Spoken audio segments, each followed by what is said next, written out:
So that's taken care of. Who is here to speak on behalf of BOAD? Come right up here to this one, and it should already be on. I'm Robert Craig. I'm the chair. Yes, I was saying, if you would introduce yourself and your colleague, and if you want to make a couple minutes of introductory remarks, you're welcome to, and then we'll just open it up for questions.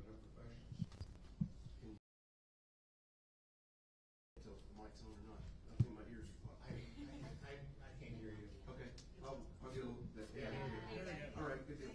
Good morning. Thanks for this opportunity to be here. I'm Robert Craig. I serve as the chair of the Nashville BOAD. That's voluntary organizations active in disaster.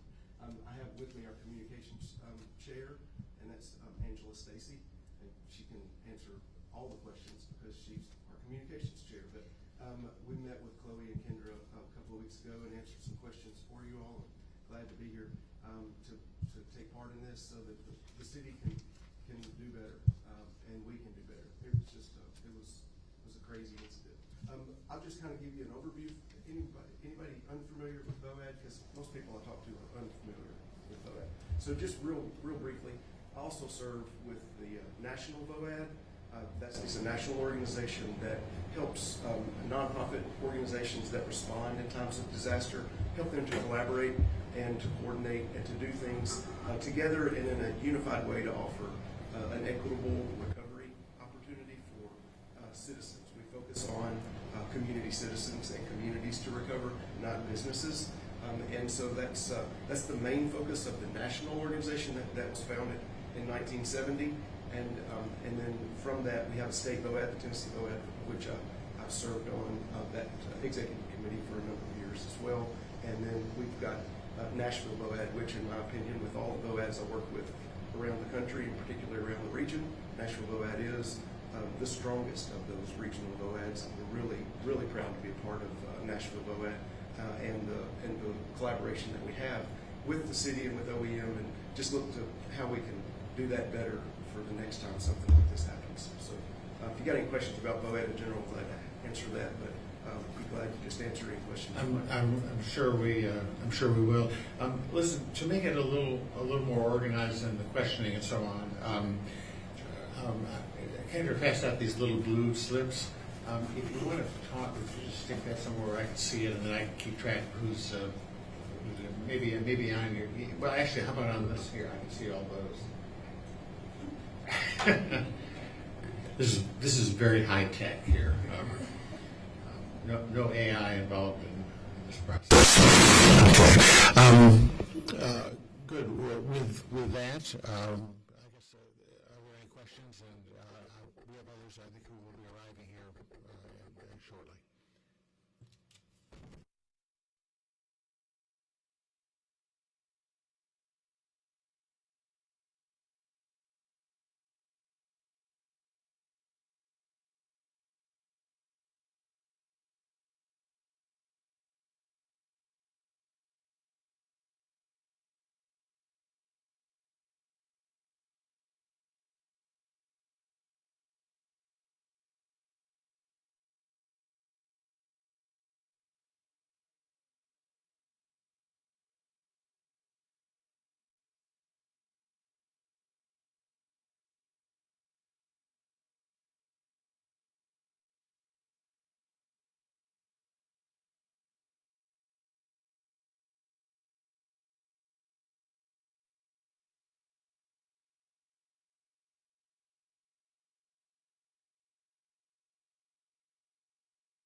Were at the table is they were named in the emergency operations plan for the comprehensive emergency management plan, the SIMP, for the city. And so my organization was named for disaster case management. The United Way was named, Community Foundation, Hands on Nashville, Community Resource Center. Those are some of those base founding partners that were here in 2020. And so as we're trying to coordinate that formation or reformation of the VOAD, the tornado in 2020 happened. And then 12 days later, the world shut down for COVID. And then later we had the bombing, we had a flood in 2021. And so it has become a resilient organization and a really thriving VOAD because of necessity. We've had 6 or 7 now, I guess 7 federally declared disasters, not to mention small community disasters that have happened since that reformation in 2020. Does that answer your question? Anything else you'd like to know? It does. That's very helpful. Thank you. And can I ask just as a point of information, VOAD did not exist when I was mayor in that forum, although we worked obviously with a lot of community organizations. Right. When someone joins VOAD, is there some sort of a contract they enter into, or how is that formalized that they're in some way engaged with the city in terms of disaster response? So the organizations within the VOAD may not have a specific responsibility to the city itself. VOAD there's an expectation, kind of an understanding of expectation between the city and the VOAD partners, and that we would potentially activate. The city doesn't activate us. They do activate some of those organizations that are in the SIMP that I mentioned, but as far as the 50-plus VOAD organizations, they're not individually activated.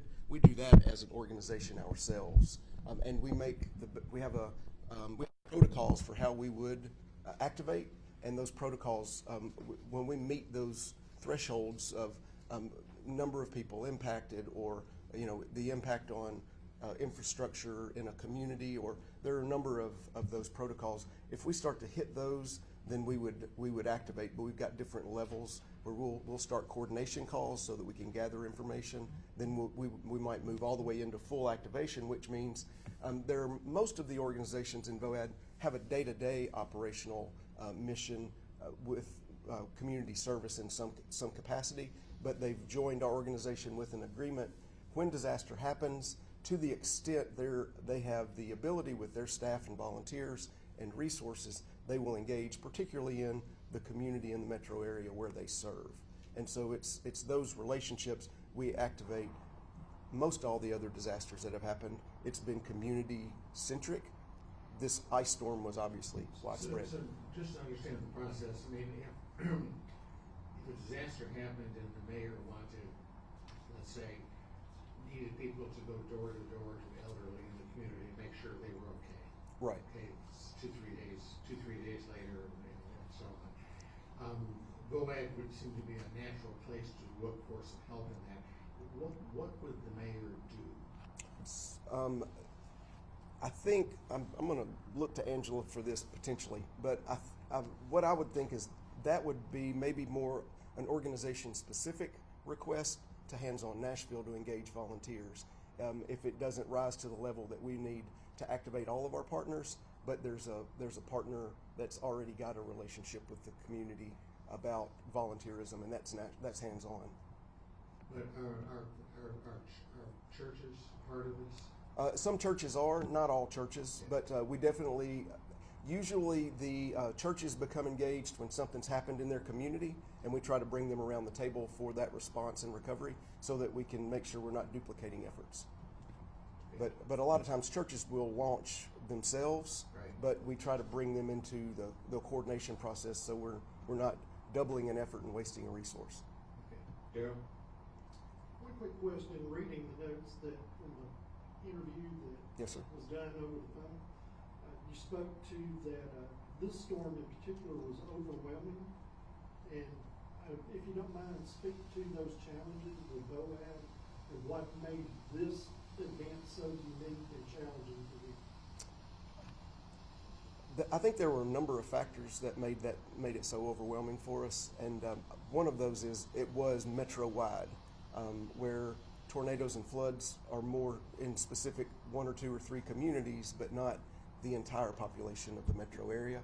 So it was metro-wide. Everybody was impacted, and so the breadth of how or the width of how much it spread that was one of the difficulties. Another is that because of that, the nonprofit organizations we already have. If we're not active in disaster every day, if it's those, and most of our partners are folks who are not active in disaster every day, they're offering community service for their constituents, whether that's single mothers with children or the like.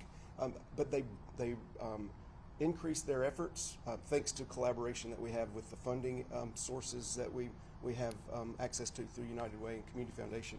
But we were strapped for resources, both human, material, and financial resources, and then also strapped for the ability to actually care for our neighbors, because the roads were impassable for so long, utilities were off for so long, and that impacted our volunteers and our staff, that impacted our organizations themselves and their ability to even be operational. So the ability to respond to a community in need was made more difficult because we weren't able to get a hold of our own people in a lot of circumstances, and then a number of other things made it overwhelming. But those are a couple of the things for sure. Pardon? Oh yeah, this is a good opportunity to share the numbers. So typically I love that I'm a low speaker and we got a lawnmower outside. So sorry about that. In previous disasters, and these were large. The tornado in 2020 was huge. The flood in 2021 had as many, or I think a few more dozen. I'd have to go back and check my numbers for sure, but it was very close to the number of impacted houses that the 2010 flood had. We had some large disasters. We have never had this kind of call for assistance the way we have in this ice storm. Over 4,000, I think it was 4,700. You have the numbers in front of you? Angela has the numbers. Yeah. So as of today, we've had 4,156 cases filed in what was publicly known as the Needs Tracker. That's actually a platform called Charity Tracker that we use on NashvilleResponds.com, so people can raise their hand and say, I need help. And so those were the first round of numbers. Of those, we had about 10 partners that were members of the VOAD that we made referrals to. 80% of those referrals were for financial assistance due to having to rehouse themselves, pay for hotels, loss of food, all of those things. Then debris removal was also a large part. We had 2,000 debris removal cases that were filed. We're now down to 445 that we're working. And I want to tie that number back to you in your earlier question. If you're looking for someone to canvass and go door to door, Hands On, which is part of United Way now, is that activation arm in partnership through the OEM, the mayor's office, and they're written into the SIMP as well.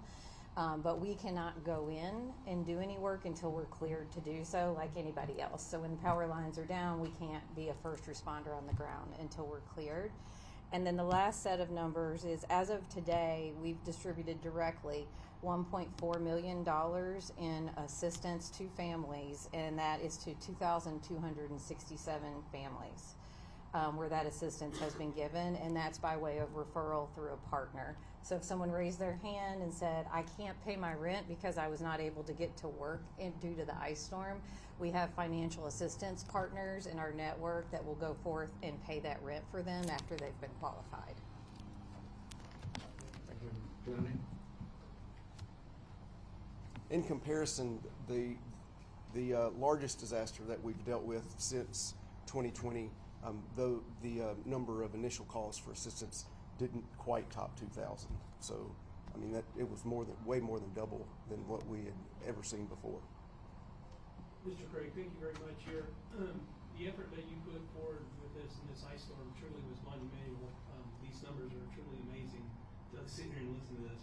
You keep speaking about the SIMP in regards back to OEM, and that's a very important document. Sure. And I was reading through your some of the after action reflections here, and it talked a little bit about revising the CEMP, and you guys, I guess, being a part of that. Is that, could you sort of speak a little bit about that in regards to that? I think it says there'd be value in visiting an in-depth revision of the CEMP to revisit aspects that may be outdated.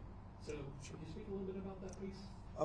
Well, there was an attempt to rewrite that around 2021, and because of the things that continued to happen, I think that became an overwhelming task, and so it was mainly I didn't notice a lot of changes. There were not a lot of changes for my organization or others in the VOAD, but it'd be helpful to have more of a collaborative process when it comes to the part of the SIMP that engages volunteer organizations. Let VOAD leadership be a part of that. And to help set realistic expectations that the city, we know what the city's capabilities really are, and the city knows what our capabilities realistically are, and how can we partner those better together when something like this happens again? Because when the stuff hits the fan, you're just trying to do all the good you can for all the people you can. But if you don't have the processes in place, you don't have the relationships built and the understanding of one another's capabilities, then we're not gonna be as successful meeting those needs as we could be. I appreciate that feedback. I want to just pivot to one other question I have, is that you guys talk about face-to-face discussions with OEM once the EOC was activated in person were very helpful. Could you sort of speak a little bit about that? There were three of us in the interview. That would be something probably our admin said. Nellie probably said that because she was our face at the OEM.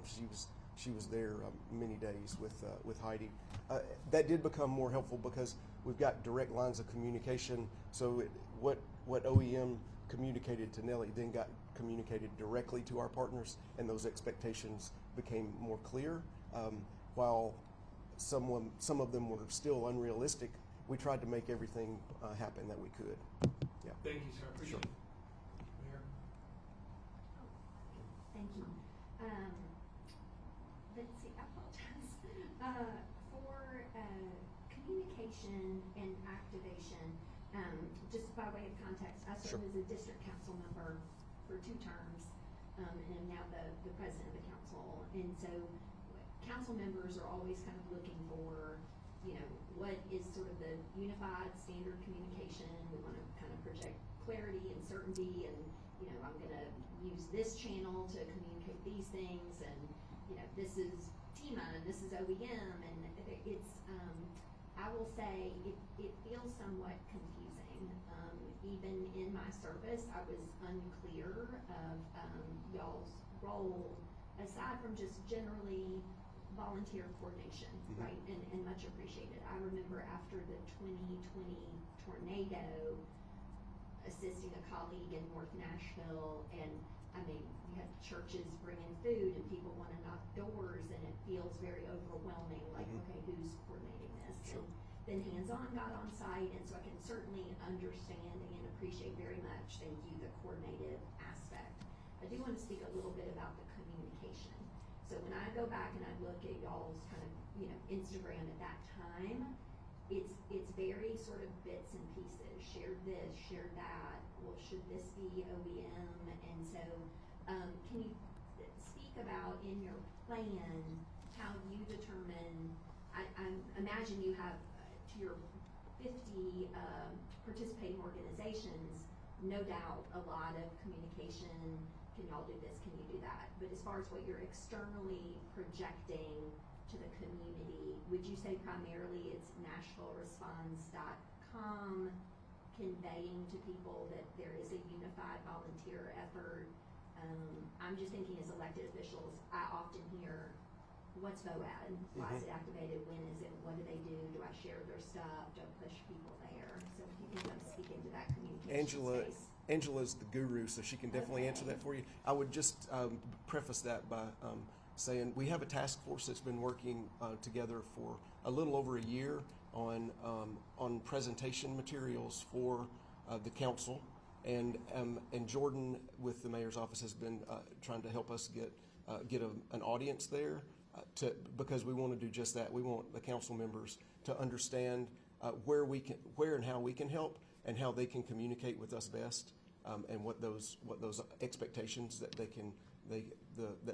can see delivered from VOAD, so that have a better understanding of that. So if you can help Jordan make that happen sooner rather than later, I that'd be appreciate great. that. We'll coordinate.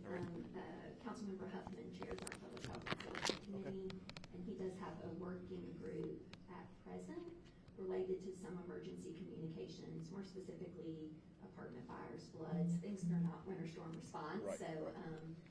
but I appreciate that. Thank you. Yeah, and so echo what he says, we would love the opportunity to be more engaged with the council so they better understand the services that we offer. I wear two hats, so I'm here today as VOAD, but I'm also with United Way of Greater Nashville. So I handle crisis communications on both sides, and this was the case with Winter Storm Fern.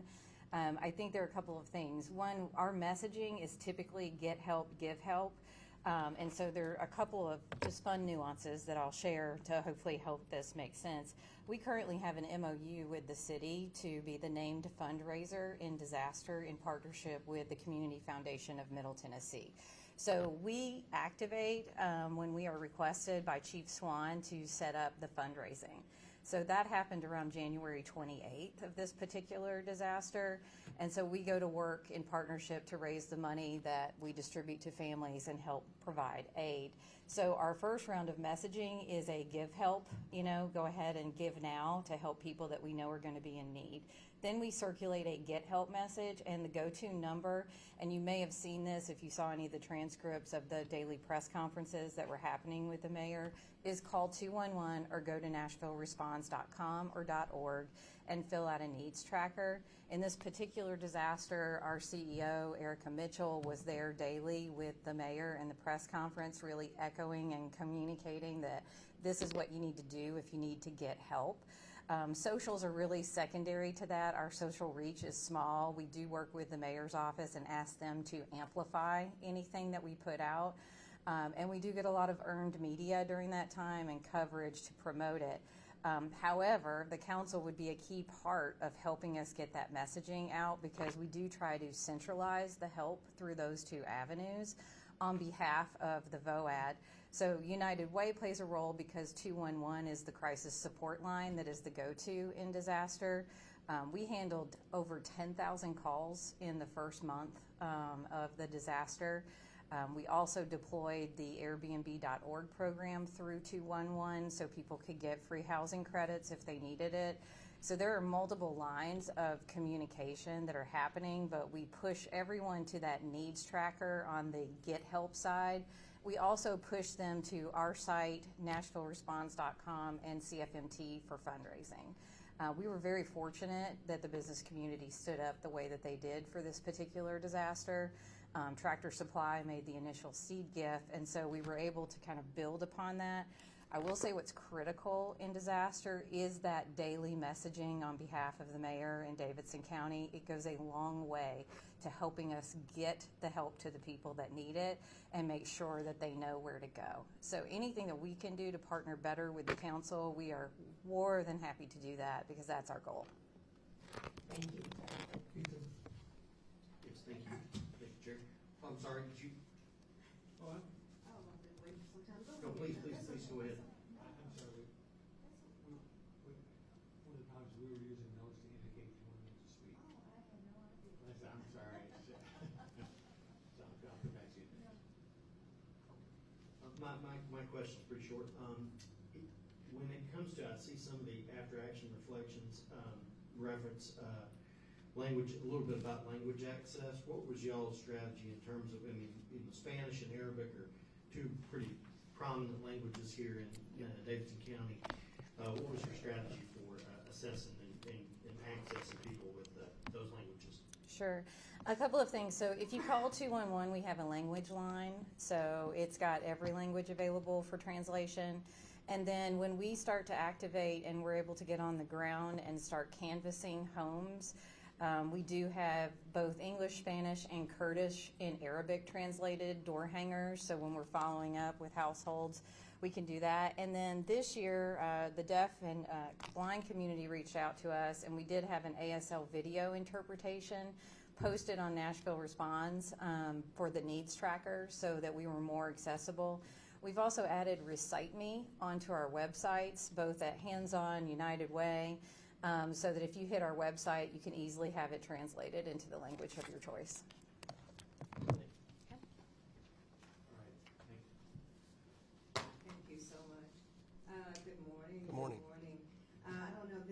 question may be something that communications director, crisis communication, may be able to answer.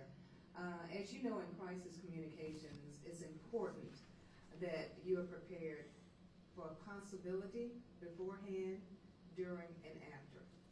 And messaging is very important, how you handle any crisis situation or how you perceive something could go about happening. As it relates to United Way working closely with VOAD, are there any co-oping as far as getting the information out there?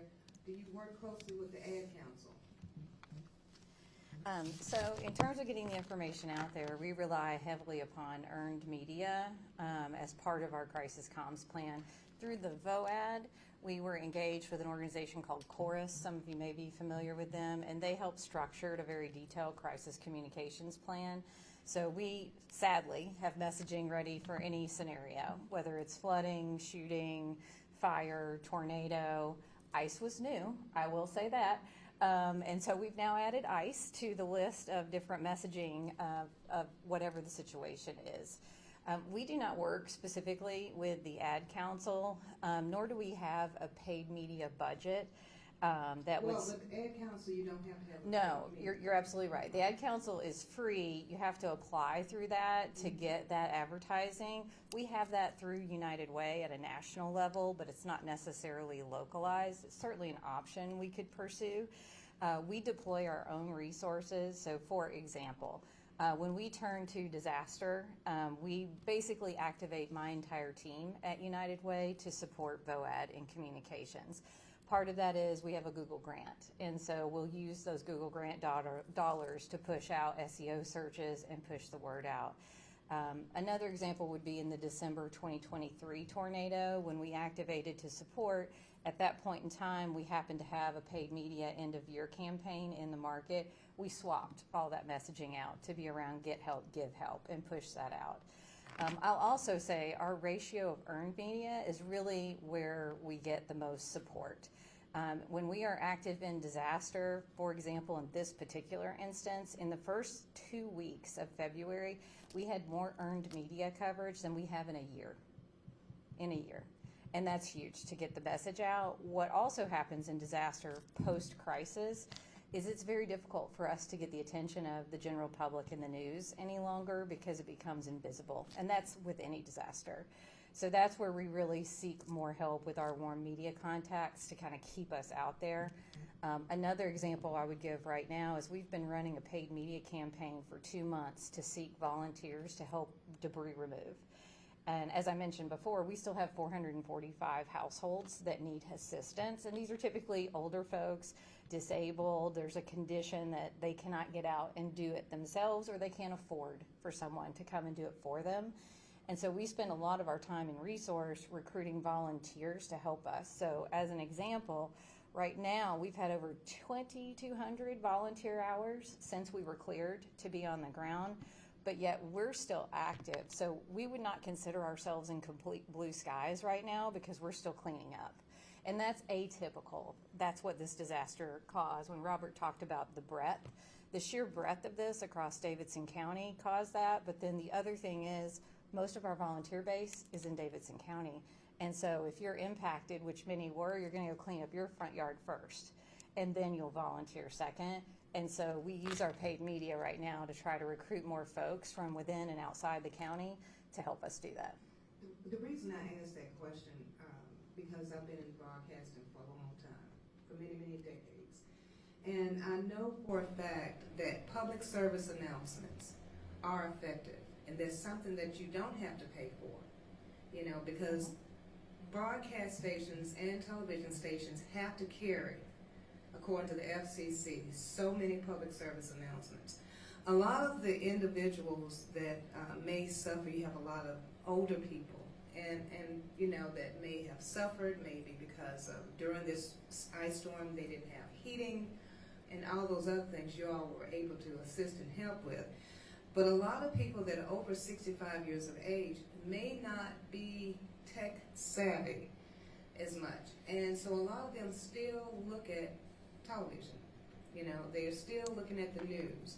And there are several avenues that organizations can take where they can actually get the message out without earned media, but public service announcements.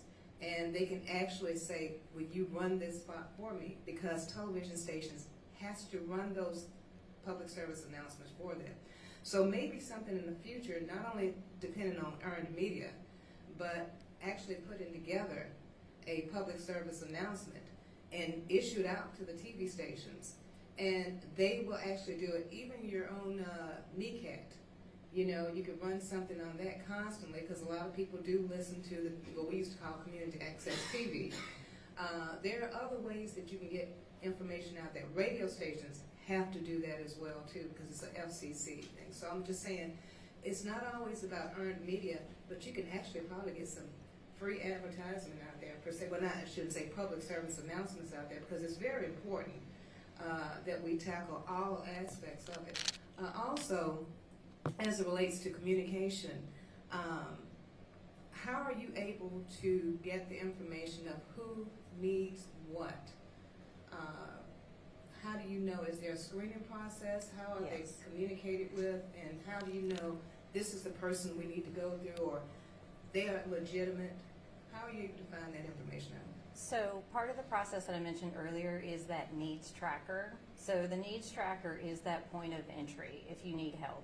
So you go to the needs tracker, it's a basic form that you fill out, you indicate what is your need. Is it debris removal? Is it I need financial assistance to pay my rent? And from there, that application is then what we call referred. And it's referred to one of our nonprofit partners. So if you raised your hand and said, I need help paying my rent, it would go to one of our financial partners. For example, Hope Station would be one of those. That application would go to Hope Station. Hope Station will then go through, contact that individual that filed the form and qualify them for what their need is via their process. If that person is qualified, the need truly exists, then they will actually pay the landlord. We don't give cash direct to individuals, so if it's financial assistance, it goes to the mortgage company or the landlord. Same with a utility bill, those types of things. And so that's how that works. So when I mentioned those numbers earlier, the 1.4 million, those are the dollars that our referring partners gave directly to those individuals who filed a need. Yeah. Thank you so much. Just let's see who else has a question here. A couple quick questions. There's a lot of nonprofit organizations, probably most of them, who run fairly tight budgets, plan on things, they have to raise money. When they're asked to do something where they incur costs, how is that handled? Is there a way for them to be reimbursed out of FEMA or Metro funds, or how does that all work? Currently, there's no Metro funds I'm aware of that would do any of that kind of reimbursement. Excuse me.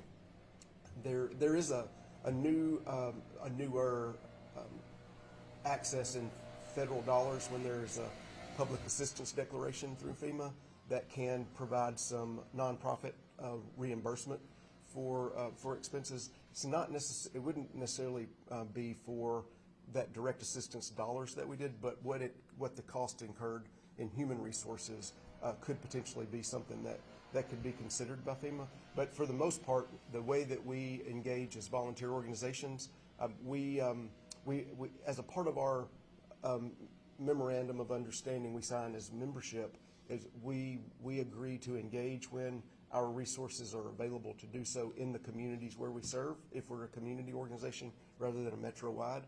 And they also agree they've got disaster resources of some sort to at least activate.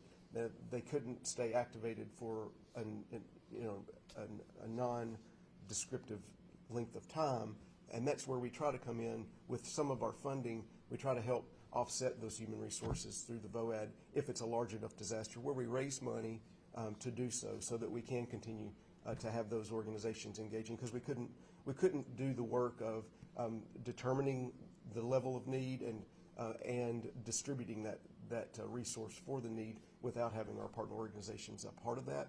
Without those partner organizations working together with us, there would be a duplication of benefit that would reduce the impact of the collected dollars for sure. I'm not sure. Did that answer? You still look a little. Yeah, the FEMA funds can be a while in coming and Sure. a little Forever. uncertain. Would it be helpful for Metro to have a fund which could be dependent upon for that, and which might well be reimbursed by FEMA at some point? I love that idea, Mr. Chairperson. That'd be great, because then there'd be a one point of contact for that FEMA reimbursement when it comes to response efforts in the community. That unifies that request when that federal declaration happens, or if that federal declaration happens. Johnny and Ricardo. Could I jump in real quick before we move to the next Yes, question please. on that? Because I don't want this point to be lost, because I love your question. And I think I want to make sure this body is aware that the VOAD doesn't receive any funding currently from the city, but we serve as the backbone in response. And that is a gap, and it's also an opportunity for us to capacity build the nonprofits who are serving the community. So I just wanted to jump in on that point, because the capacity building that Robert so elegantly put, earlier, is we really pushed our nonprofits during this disaster, and to me, this is an opportunity for us to solve that and start building more capacity so we're ready for the next whatever it is. Go ahead. So, Mr. Craig, this is a good opportunity. I'm going to leverage off what we're sort of talking about, gaps and misses. And so you spoke about, or in your notes, is that you guys have conducted an after-action review internally. Did you do that? We have. Have you guys, just curious, have you been part of a group overall Metro Nashville after-action review? No, sir, we have not. Okay, thank you. Love to be a part of one of those conversations, and we're thrilled to be included in this conversation and the work that the commission's doing, because I think Metro and voluntary organizations can be better the next time. Okay, good. Thank you, sir. Okay. Go ahead. Thank you, Mr. Chair, for recognizing me. I'm sorry. Ladies first. Ladies first, always. Thank you both. Thank you. And I apologize. I came in a little bit late. I had a schedule conflict, so I apologize if you already answered this.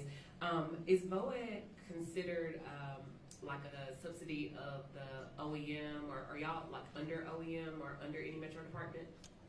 No, ma'am. The structure of VOAD, from the national organization down to the state and regional, like what Metro is, we're nonprofit organizations that come together and work collaboratively with one another to help the communities that we serve in the times of disaster. We work alongside government. We need that partnership, but we don't work for government. And there's a number of reasons for that, and one of them is because you don't want response and recovery to become politicized. And when that happens, then recovery doesn't happen well. Thank you. Have y'all requested any funding from Metro government? That's a good question. I can't recall that we have, not in my term as chair, I know, in the last 2 years, and I don't believe so in my previous term as vice chair. So it's a good question. Thank you. And last question, because we are literally in budget season right now. Sure. So these are the conversations that we're having. If there was $10 million? You said $10 million?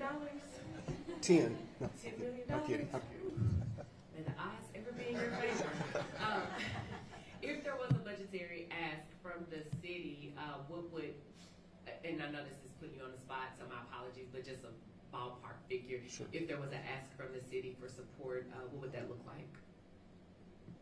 I'd hate to throw a number out there without consulting the exec committee, but I can tell you what the purpose of the fund would be in my mind, and that would be that we've got those seed dollars ready to engage our organizations when something larger than their ability to respond happens, so that we can engage them while we're doing the communication of raising money from our supportive partners in the community itself. I mean, for me, I guess annually, if we could have $250,000 sitting around to launch, that'd be great. Okay. And if we don't engage in a year, then maybe we don't need a full $250,000 the next year. We just get a smaller amount, but we keep that seed budget sitting there and ready to deploy if something happens. Thank you. I'm Is that okay? happy to have some conversations. We're literally in the midst of budget right now, so it may not be feasible for this year, Sure. but I'm happy to continue to have conversations with yourself and Chief Swan to see what a partnership like that could look like, because it would have to go under a department, so it would likely be something that would go to fire or OEM to be funneled down to a nonprofit entity. Okay. So happy to continue some conversations Sure. around that. So, though, just to kind of answer a question you didn't really ask, but to clarify maybe, the VOAD is not its own nonprofit. Our fiscal sponsor is the Community Foundation of Middle Tennessee, but our fundraising partner and the one that handles all fundraising for us is United Way Greater Nashville. So it's one of those two nonprofit entities would be the ones that would manage that fund for us. Tim? Thank you, Mr. Chair, and I also want to beg apologies, and I'm very deeply sorry for being late. I ended up in a conflict with a train that then blocked my ability to be able to be here on time. But I just wanted to share gratitude and appreciation on behalf of our members at the National Branch of NAACP for the work of VOAD, for your continued messaging and support. Really got to a lot of the members that we are responsible for reaching out to, our life members. Certainly many of those who were senior and needed those resources and support. So having verified information that could be shared from a community partnership perspective was really helpful for us. How can we build upon that relationship with VOAD, and what kinds of relationships were you looking to build going forward so that in future disasters we can be equally prepared? We've got a number of VOAD partners that help us reach those minority and at-risk populations, because most of them serve that kind of population day in and day out outside of disasters. And so that helps us have the credibility with those populations that we don't deal with every day. It helps us get in, have conversations when there are language barriers.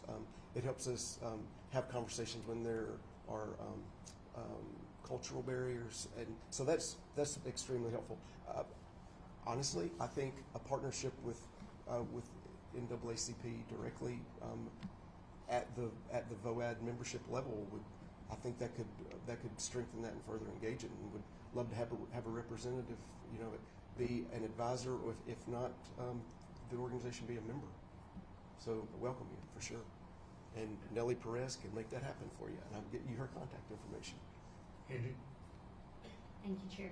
Can I ask, from a communication standpoint, are we as a city now always NashvilleResponds.com for anything and everything in a disaster? So like as elected officials, the mayor, yourselves, that is sort of the portal there. And to that end, is there a reason we have .com rather than .org? I understand why we don't have .gov, but I've learned a lot today relative to where hands-on is situated, where United Way is 211. I think just for elected officials, just kind of just understand that landscape and then that consistent messaging, right? So if you're pushing out like, oh, this is United Way, but then I'm sharing hands-on, but that, oh, I'm following VOAD and I'm sharing that. Like, I want to make sure that my constituents, whenever they land, they're also very clear, just sort of elevator speech, like, when you land at NashvilleResponse.com, it says Nashville VOAD is a coalition of local businesses and organizations that coordinate to support Davidson County residents in times of crisis. I hadn't really thought about that business piece. I understood that maybe when you did Airbnb. I heard you speaking more to neighbors, individuals, charitable churches. And so again, I think there's a complexity to the landscape. So I'm wanting to make sure that we are like,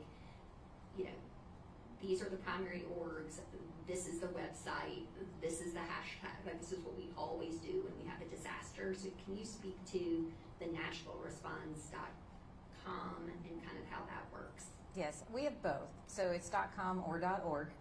Okay. They all go to the same page. And when you land on Nashville Responds today, it looks a little different than it does in disaster. When the disaster strikes, that homepage is what it defaults to, and the first message you see will be about the needs tracker. And it will be about get help or give help. We flip the switch on all of our messaging, and we all push to Nashville Responds. So in this particular disaster, like I mentioned before, when we were at the press conferences, our message was call 211 or go to Nashville Responds. That is what we clearly want everyone to do. We all push anything in social to that same site, so any press release, media, PSA, anything that we put out pushes to call 211 or to go to NashvilleResponds.com or .org. They're interchangeable. And the other opportunity there with 211 is in this particular disaster, because people were without power, many people were having to charge their phones in their car.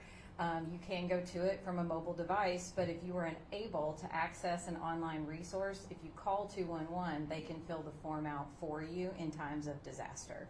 So that's where we clearly want everyone to go. That's the message we want them to hear.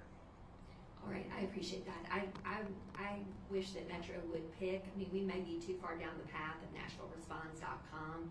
I appreciate you secure both because, you know, there's some sort of resonant about NashvilleResponds.com. Like, can you hear that? But I do think we need to be consistent in our .govs, our .orgs, like nonprofit. Like if I'm going to donate to this and it's NashvilleResponds.com and I'm kind of in a glitchy environment of getting things and not sure, that .org is going to tell me it's a nonprofit.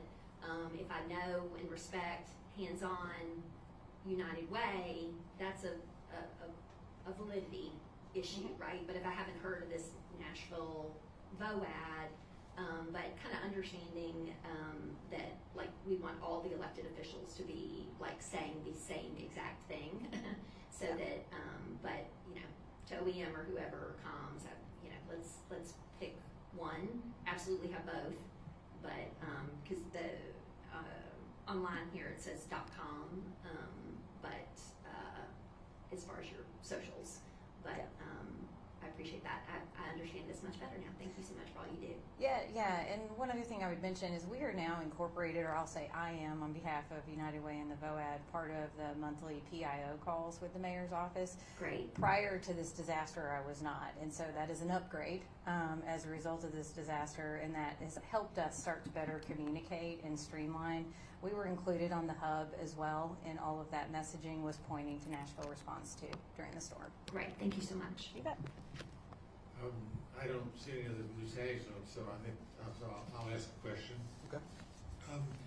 Earlier when you were talking about communications, it occurred to me that while most communications outlets are for-profit vehicles, we have National Public Radio, public television here, who could and probably should play a central role in this process, and they probably would love to. Are they engaged either as a member of OAD or are engaged with them in any particular communications way? They're not currently engaged with us as VOAD. We would welcome that. I'm the chair of communications, but I'm a committee of one on that subcommittee along with my team. So any and all resources we look to and welcome a board to help us message. So we would love that opportunity to talk with them about it. On the flip side, we do put out press releases, media alerts, all of those things that do get picked up during time of crisis by default.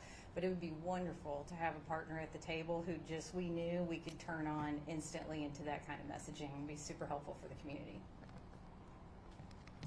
And would that require anything besides your calling them and talking to them? I mean, is there some action that Metro would have to take?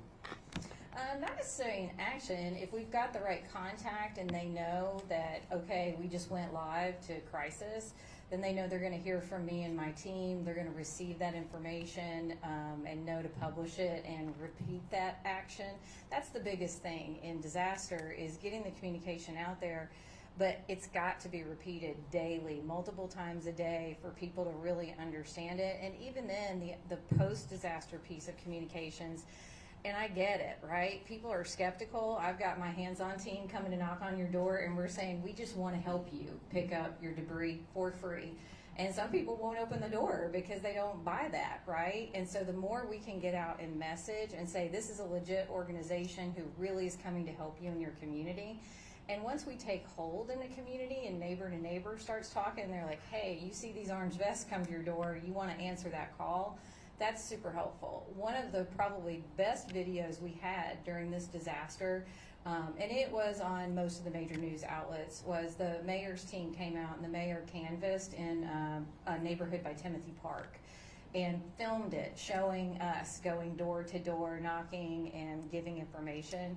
Any outlet that can help us message that, we'll do the heavy lifting. We've got the messaging ready to go. We've got the teams ready to do it. So we just need to supply it and know that they're a stand-in resource to help us distribute. Yeah, I mean, you could imagine something like in a disaster that NPR, for example, would just during that have just let people know every hour on the hour, and there's 5 minutes of information about the latest stuff that's going on, and a messaging platform which is a lot more certain and controllable than just sending out a press release and hoping it'll be picked up. Other questions? I don't see any other tags here. Any further questions? Offering an opportunity, do you have a minute or two of closing? Anything you'd like to say? Yeah, thank you, sir. I've got a few good takeaways from today myself, so thank you for the advice on the Ad Council.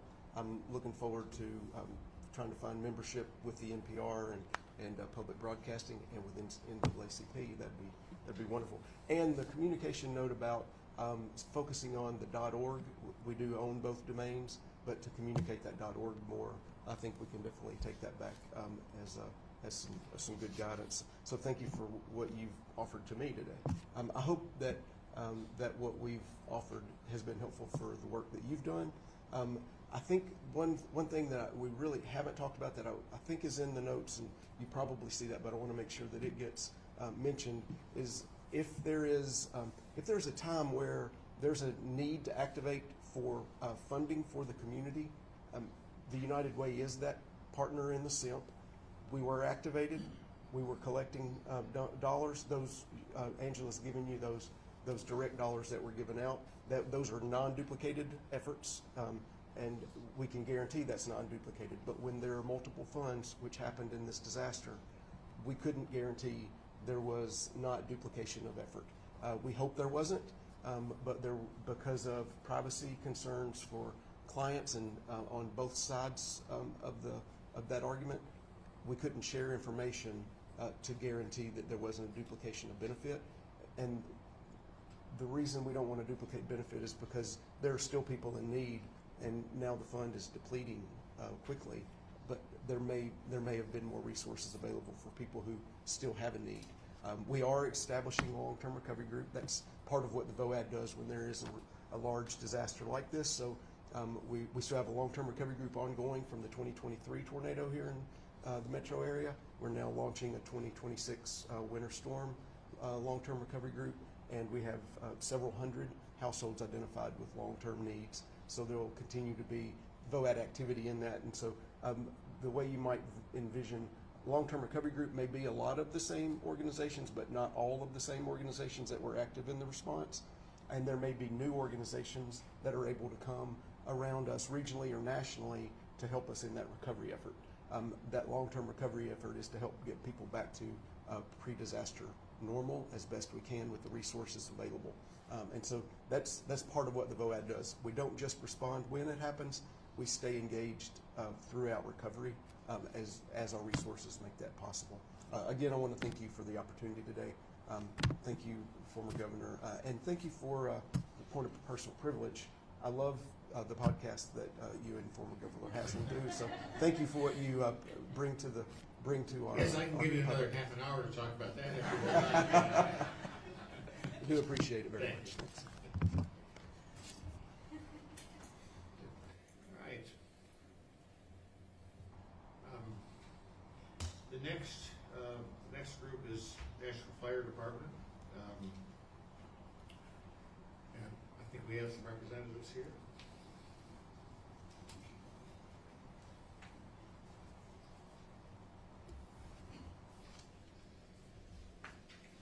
Good morning. How are you today? Hey, I am absolutely. If you would introduce yourself and your associates, and then any kind of keep a brief, short presentation you want to make, and then we'll have questions. Oh, absolutely. Well, thank you first. It's an honor for me to be here. I struggled with should we go first or last, but I think we're going to bring it in at the end to really tie all of this questions that you guys have on how we operate. Of course, I'm Director Chief Will Swan over both Nashville Fire Department and Office of Emergency Management. So again, I'm very excited to be here.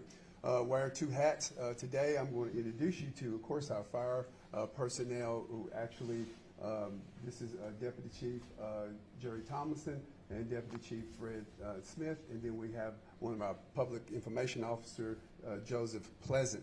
And then what we hope today that we're going to show you how the coordination between the infrastructure works with the Office of Emergency Management, and of course having satellite stations. Wasn't at the EOC, but it was at satellites, the fire department, and also the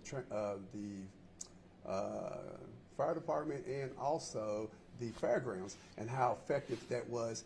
And for you, the mayor at the time who brought Office of Emergency Management in play, you're going to see how this advance works. And so I've introduced them. I'm going to let them sort of talk, and I'm going to sort of just stand to the side because, again, our operations operate under the NEMS network. Again, it's a paramilitary, and it's a structure event, how things happen during emergencies, and you're going to just see how advanced we are as far as the city.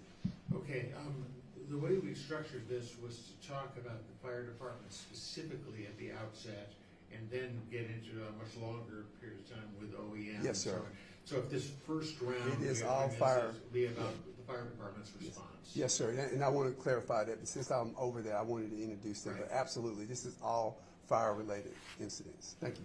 Okay. Well, good morning.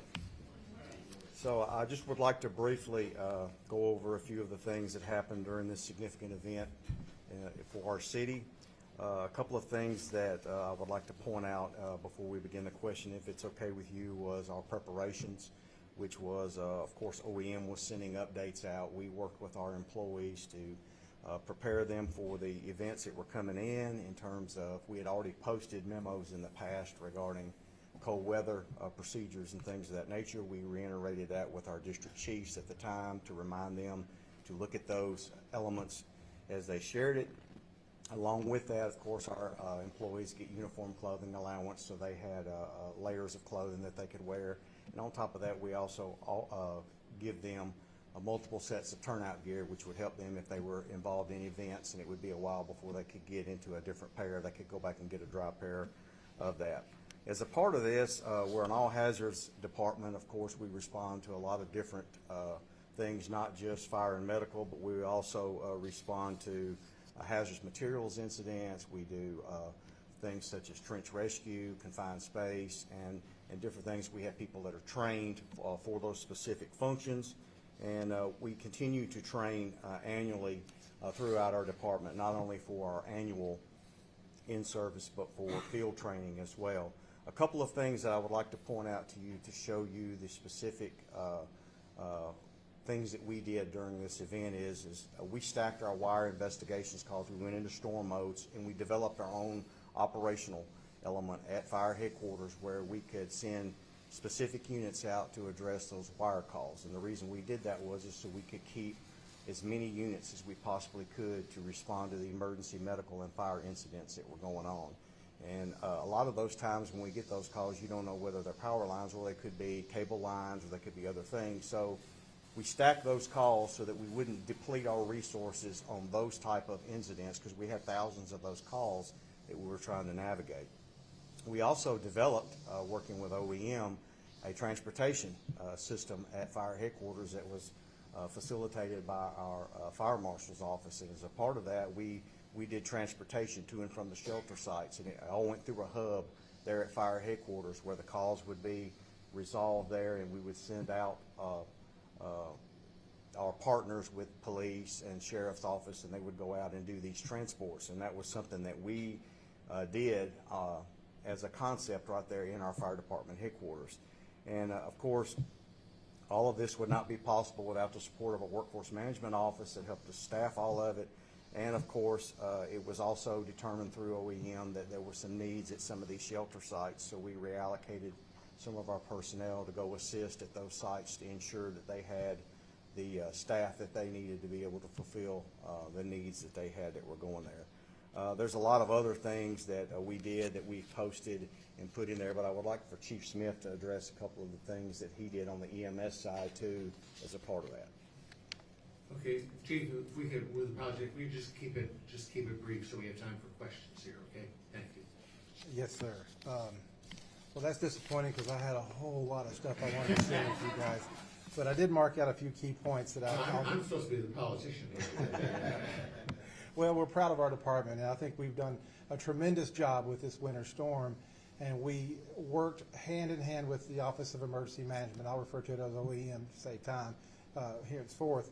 But I do have to mention a couple of things that I think are very noteworthy from a humanistic point of view. We've got a couple of employees that did something that was above and beyond. And we didn't find out about this through them. It just happened to fall across my desk by somebody who wanted me to know. One employee bought 6 generators out of his pocket and gave them to employees who had children and no power. One employee made a call at a residence where they transported a family member and noticed that the wife and another young child were living in the car because there was no power at the house. They were keeping warm inside the car. They couldn't get out of the driveway because it was treacherous. For days, he brought gas to them on his own, paid for it out of his pocket. And that's the type of people that we are. And I want you to know that it did not just stop with those 2 examples. There are many cases where we just don't brag about that because that's our mission, right? But getting into this, leading up to the storm, we got multiple updates from OEM saying a storm is coming, prepare, and we did. We made sure that all of our ambulances had fuel and knew where to get fuel. We made sure that through logistics offices and OEM, the videos were created so the teams, the crews, the firemen, the paramedics would know how to put chains on their ambulances and take them off. We worked hard with our hospital liaisons to make sure that they knew that we would have a quick turnaround time in their hospitals. One of the key points for that is in disasters, well, every day actually, but in disasters it becomes multiple factor that they don't have the staff. They could not get patients sent home, so they were expecting us to stick around and wait with our patient and our medics, and we couldn't do that. So working ahead of time, a week beforehand, with our partners, we were able to expedite. We had no problems with that. We stood up 24/7 medical coverage at the 4 shelters that were in place. And not only did we do that, but we also made sure at a couple of those shelters that we had Hispanic-speaking personnel so that they could translate and communicate. We recognized really quickly in our community, well, we knew we've got a large Hispanic base of non-English speaking. We created an ambassador program, which we're proud to say we're going to continue to do now, to reach out in the community and build these relationships where they were able to go at some of these places and make them feel comfortable, make them feel safe, explain to them how how to use the generators, how to use the CO monitors, how to use the electric, everything. It was a one-stop shop. So those ambassadors were critical key players for us. We prioritized our 911 calls. This was a big deal. We hadn't done it before. This was a lesson learned for us. As Chief Tomlinson alluded, thousands of calls were coming in. So the 911 medical calls were embedded in all those calls.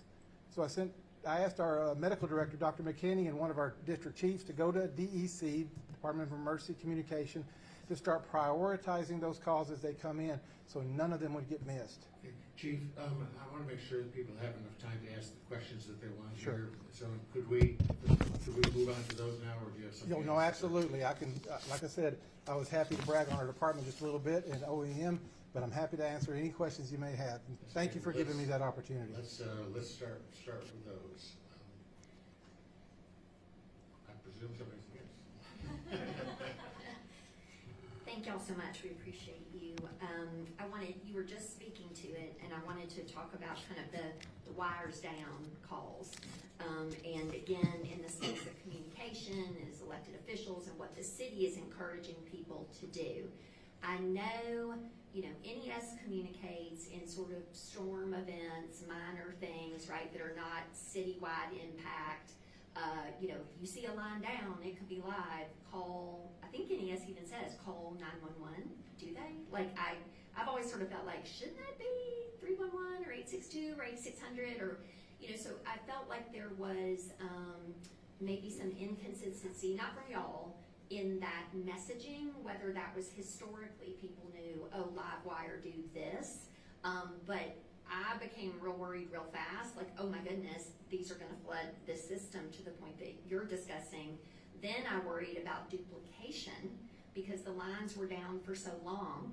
They came into people's awareness day 1, day 3.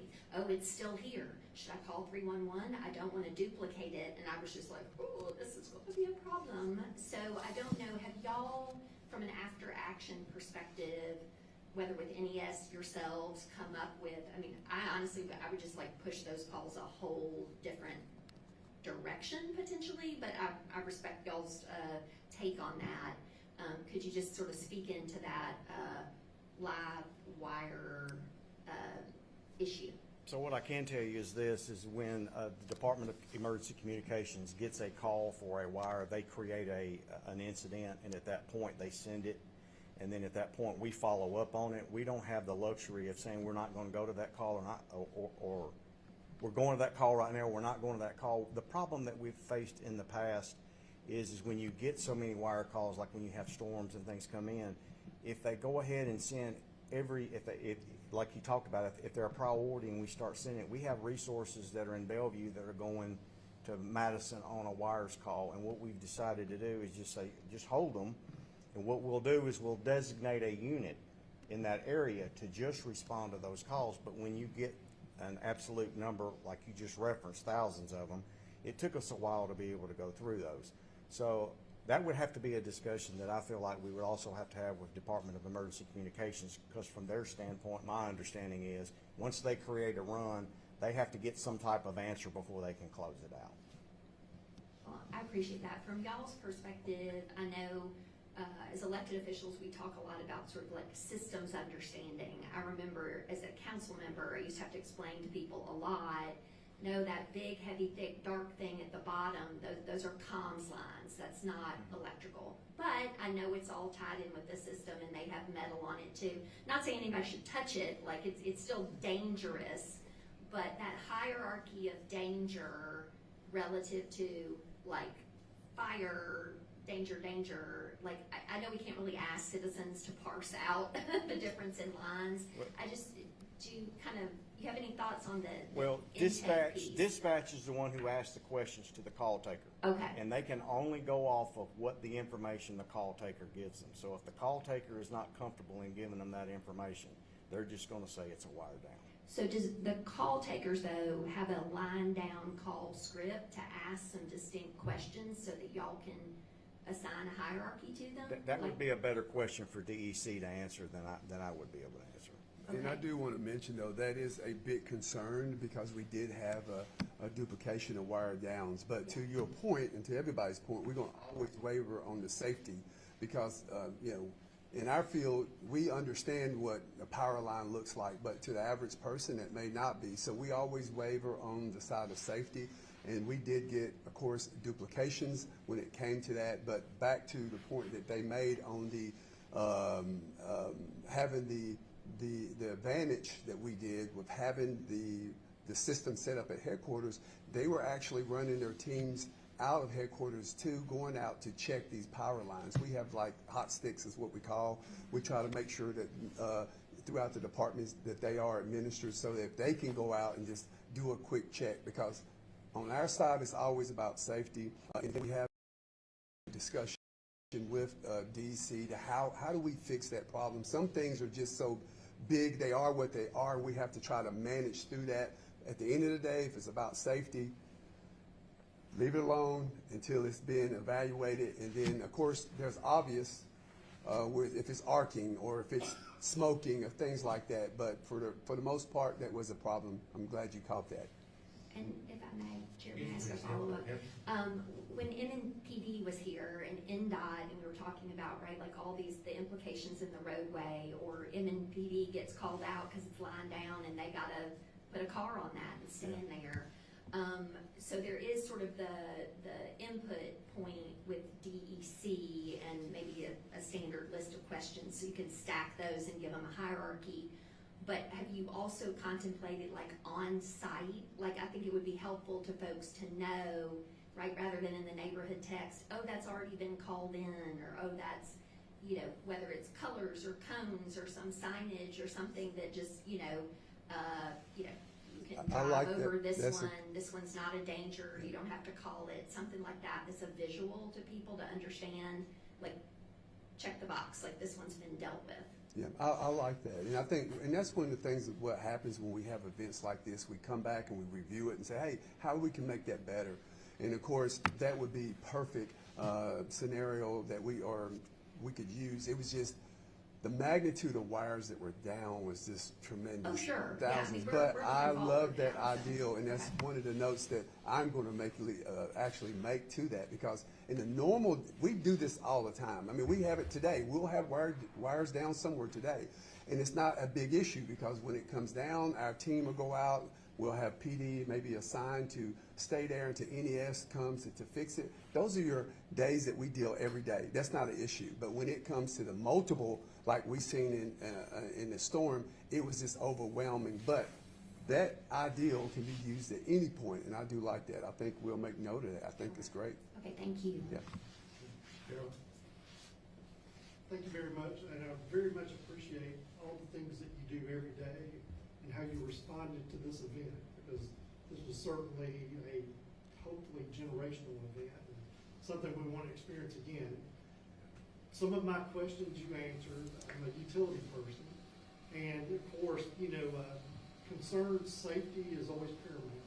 The public can't discern between what is an energized cable or unenergized cable. Even people that have knowledge sometimes struggle with identifying that hazard.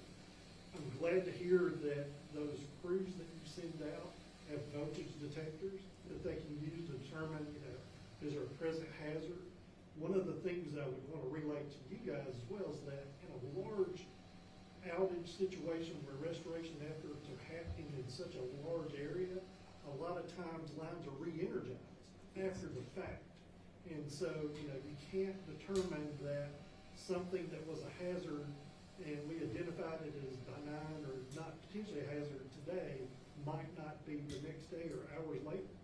And so certainly we want to take that into consideration. Yeah, and there was a point, that's a great point, because that actually happened. As power started to be reestablished, you had a wire that was down, and of course, I'm going to stay in fire side here, but this all ties in together. But when we start having weatherhead issues, right, the same scenario, they would establish power back into that area or neighborhood or whatever. Now that wire that was down that wasn't hot now is hot. So again, that's why we always look at it as a safety aspect. Stay away until somebody get out there to identify it.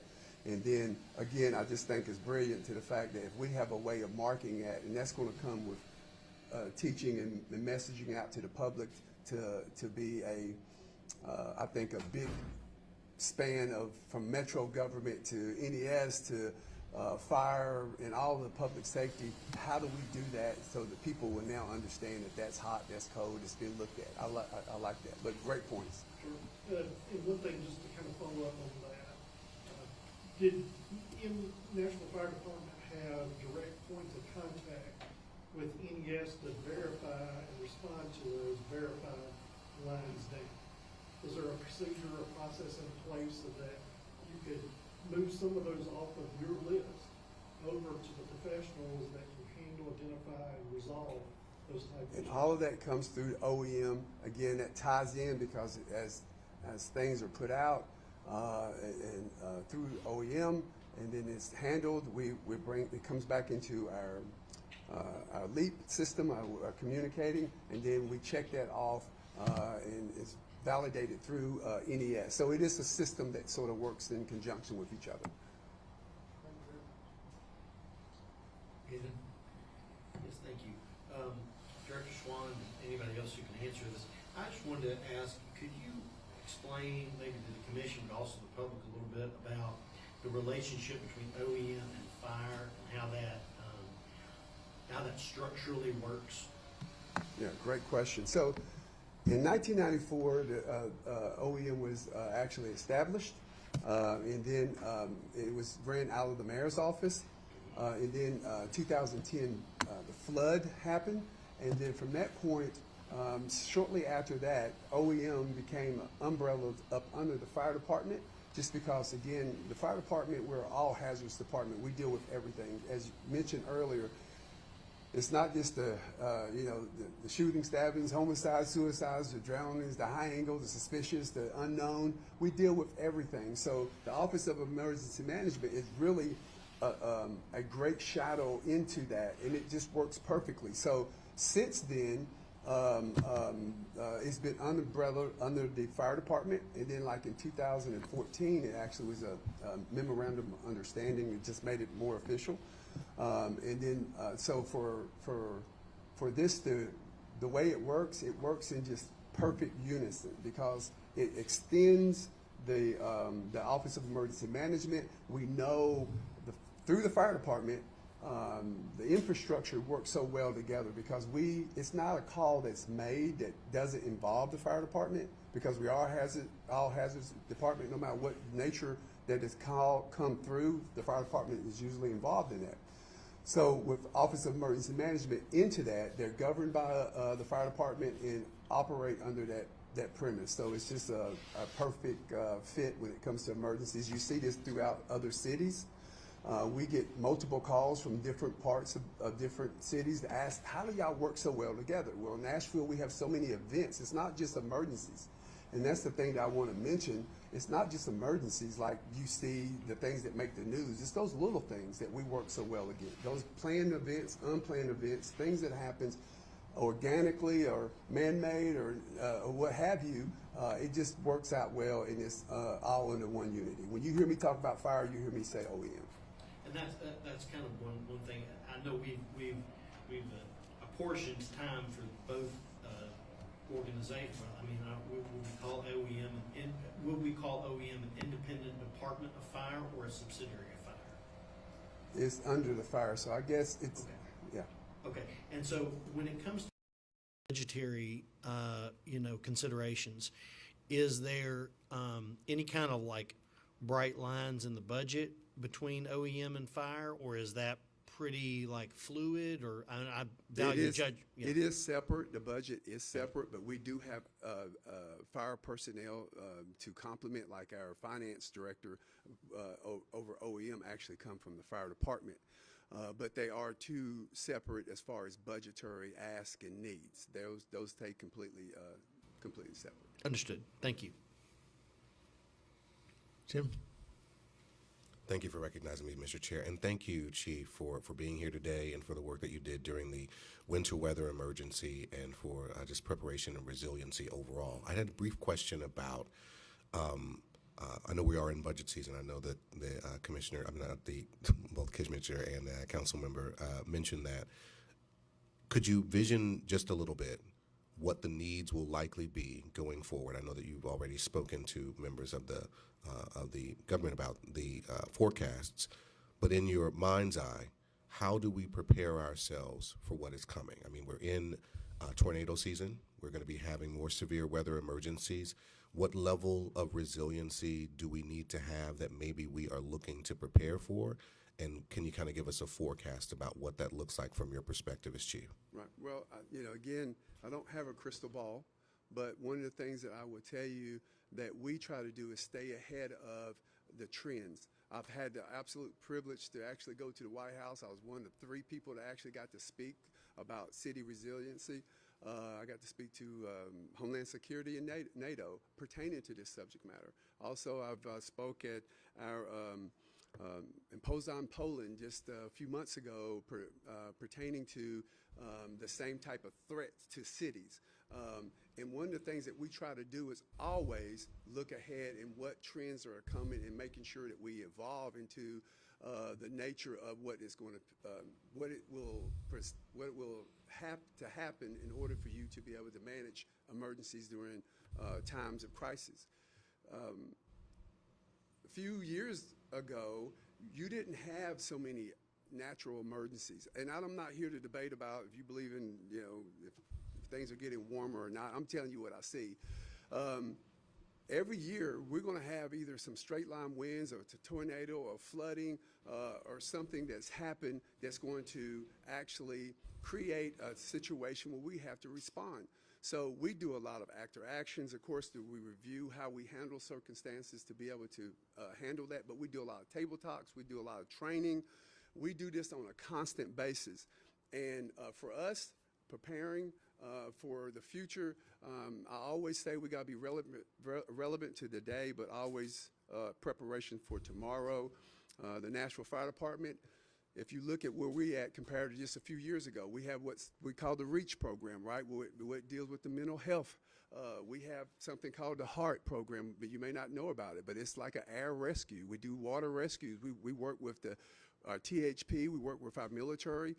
What we try to do is make sure that metro entity, we work well together because we have so many events, but we expand ourselves well beyond that. My rule here is that we want to know, and we do know, who our state partners are and our federal partners, and we do training with them. We was just in Fort Campbell a few days ago, the 10-man exercise that we did.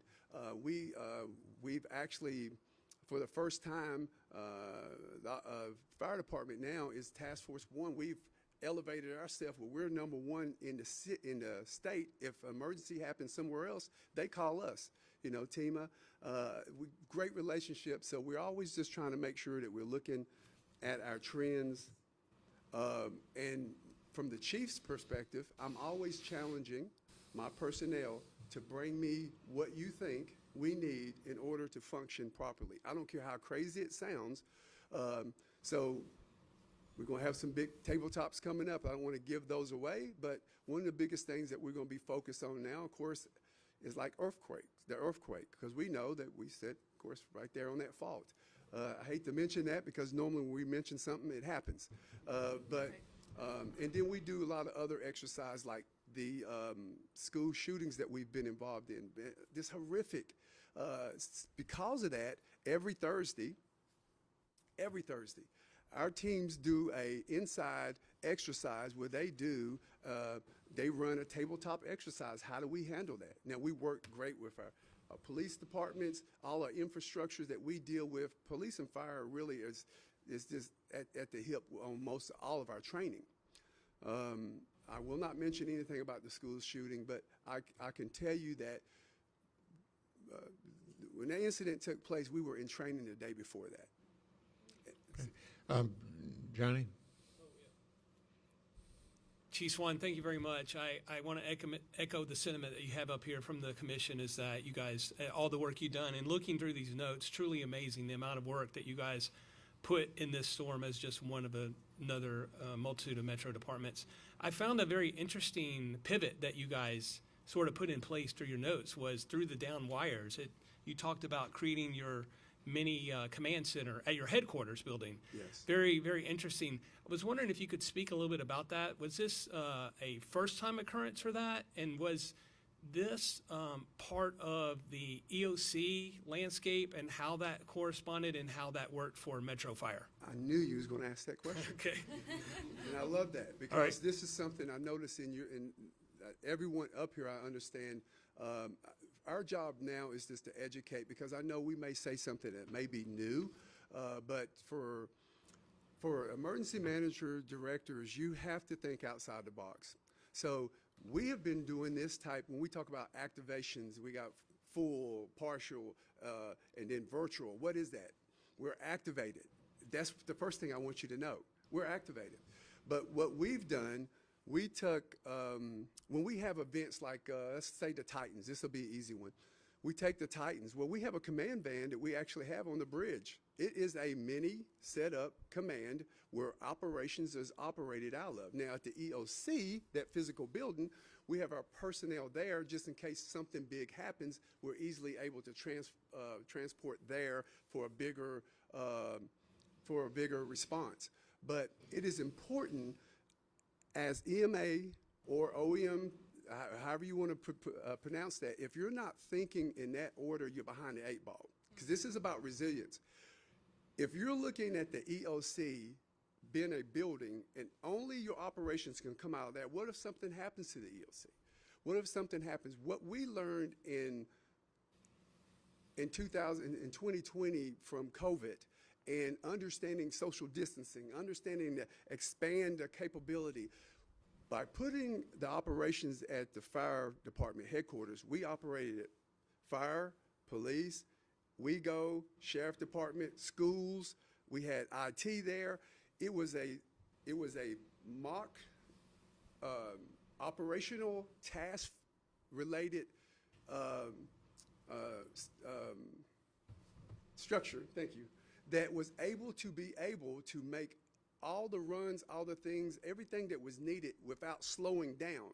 It was no slowdown. We also had that same setup at the fairgrounds where we had PD, we had fire department, we had Red Cross, and we had OEM. From those satellites, you were able to do everything that you would do. They just wasn't at the EOC, they were there, which was great because what that did was it did not crowd the EOC, wasn't a problem with parking. It was such task related. There was all we needed to do was run your tasks, report to your coordinators. The coordinators put that into the system, our CAD, or not CAD, but our LEAP system. And then the check-ins is this. If there's a problem, you let OEM know about it. If it's not, you keep running your operations because we're looking at what you're doing. We're checking in and constantly in a check-in with the coordinators on the other end. So it was not a flaw. It was intentional, and we do it all the time. We just don't talk about it. But that's the system that we put in place.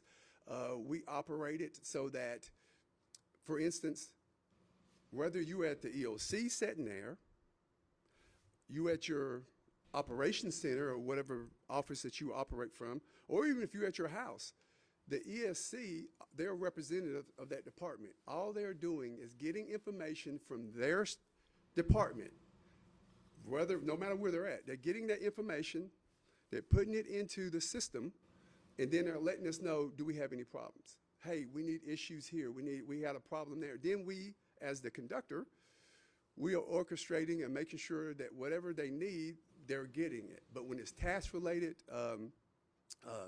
it is better to do it that way in our standard because it was hundreds of calls that was going out daily, hundreds. And then from that structure, they were able to say, hey, Chief, not only can we run and pick up people, transporting them A and B, we can take the relief off of the main body by actually sending people to do wire checks or welfare checks or whatever that was caused, they were able to do it. All we asked is that they document it, put it in, and what problems did you have?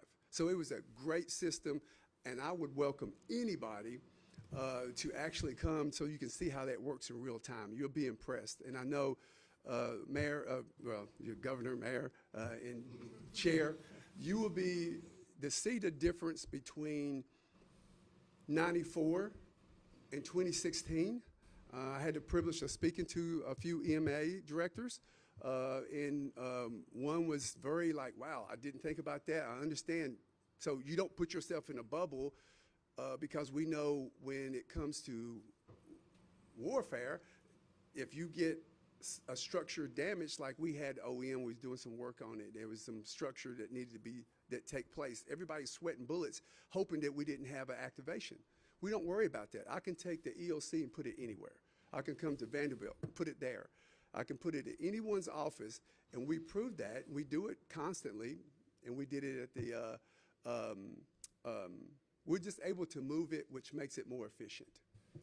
Okay. Mr. All right. Chair, I know we're up on time, so I'm going to ask him, can I do one follow-up question? Please. So when, Chief, has Metro Fire conducted an after-action review from Winter Storm? Yes. You have? Conducted it on February the 18th. Okay, good. Have you guys been a part of a master Metro Nashville after-action review? We have not gotten together with other groups as of yet. Okay, thank you. Just ask that. Thank you, Chief Swan. Appreciate that. That was a detailed explanation. I know we're going to go into OEM here soon, but thank you. That was very good. Thank you, sir. Okay, thank you all very much. We can move into OEM now. Does anyone need you had down here a break. Does anyone need a break? Okay, we'll just keep moving on then. Okay, we're coming into now, speaking to the commission, sort of the end of this public process with really the two agencies that have been the most involved in some ways, with obviously the EOC and how it works, and then next week is NES. I want to say that to the members, that this is not a commission. We're trying to get information, not to assign blame and find scapegoats or anything else. So to the extent to which you can just be as open and honest with us as you possibly can about sort of exactly what went right and especially what went wrong, just things we ought to focus out where the friction points were. I just want to assure you that no one is here looking for head stroll or anything like that. We're just trying to figure out what recommendations we might make to better coordinate as we move forward. So with that, I would ask you to begin a presentation. And again, you're welcome to any opening remarks, but I would request they be kept brief so we have plenty of time for questions. Well, thank you again. So I will just take a moment to introduce the Office of Emergency Management. Again, we have Joseph Pleasant, who serves as one of our public information officers, and then I want to introduce Heidi, who she operates inside the EOC, and there's a few others, but she's one of our main players there. So what we would like to do, if it was okay with the committee and board, is that we'll do just a quick overview of how the structure works. And from my understanding, Vanderpool had done that earlier with how they do at Vanderbilt, but I think it'd be very helpful because we have been watching, and I understand there are quite a few questions. Hopefully we can answer those questions in the presentation. But again, we will be very brief so that the questions can be asked. But, good. Yeah. Good. Thank you. Appreciate it. Good morning. So you guys have the presentation printed in front of you, so I won't take up too much time, but I do want to highlight some things that we have heard over some of the interviews and the meetings. First of all, can you hear me better? Is that good? Okay. The priorities and how OEM works in coordination with the fire department and everyone else, we have three priorities during a disaster. So you have blue sky days, you have gray sky days is kind of what we look at. So in life safety, incident stabilization, and property conservation, those are our top priorities. That's what we're looking for right out of the gate during a disaster situation. But also, for any day, we have a process, an emergency management cycle. You have your preparedness, your response, your recovery, and then your mitigation. And then it keeps going. So nothing stops with emergency management. So whatever we go through, we're going to continue going off of that. And me and Heidi will tag team this, but I do want to mention those keys of success. Those are very important. Those are my personal keys to success. You don't just use them during the disaster, you use them during life itself. We always will analyze the situation, we make plans, we implement our situational awareness and fixing it, and then we constantly reevaluate it. So those are the four keys to success that we do on everything, especially when we address responding to these emergencies. So now I'm going to go into a little bit of the EOC and kind of how that operates and what we have going on in there. And then we'll cover some of the framework of OEM itself. So in the EOC, our biggest things are emergency service coordinators. Those are the agencies, the representatives of the agencies that we coordinate with. So we have at least one primary, one alternate person for all these different agencies. So we have hundreds of contacts, and that's who we coordinate with in the EOC and even on blue days. We coordinate with those people. Now, those folks are appointed by the director of that department, and they are put into that role as emergency service coordinators with the understanding that they have the authority to make decisions based on their director. So if they're coming into the EOC, we should be able to get answers right then and there. And so that's their primary role. So in the EOC, we have the emergency service coordinators. We also coordinate within the EOC with field response. So we're supporting the field response. Also, state emergency management and federal emergency management, we work hand in hand with them all within the EOC there. Executive decisions are made from within the EOC. They are also made outside of the EOC sometimes, in the mayor's office or et cetera. And then situation reports come directly out of the Emergency Operations Center there, and that is from everyone. That is not just an OEM update. That is a whole situational update. During Winter Storm Fern, those were sent out quite a bit, and they were getting quite lengthy until we decided to shrink them. Along those same lines, the volunteer organizations active in disasters, you just heard from the VOAD this morning. We're great partners, been working with them for many, many years. They are represented in the Emergency Operations Center, either physically or virtually, some point. But also, one thing that I've heard from this commission, some questions, joint press releases and social media updates, those come from the EOC. So we have a group of public information officers from multiple departments that work together to have that same coordinated message. And I believe Joseph is going to talk more about the public communication piece here in just a minute. And then activations. Now I know Mr. Vanderpool asked a question about the activations, and Chief talked about it a little bit. But you have, really, you can be in-person activation, which means, okay, everybody come into the physical EOC, or it could be a virtual activation. And if you think about it, virtuals actually happen all the time, because not everybody, not all of our emergency service coordinators can physically be in the EOC all at the same time. We just don't have a big enough space. So it happens almost all the time. You know, you have phone calls, you have emails, you have messaging. I mean, there's always going to be that coordination communication. So there's always going to be that piece of a virtual activation, but there are times to where we say, okay, now we need the bulk, the meat of our emergency service coordinators to come into the EOC so we can have that face-to-face interaction. And you'll see that run true, and I know that was one of the questions.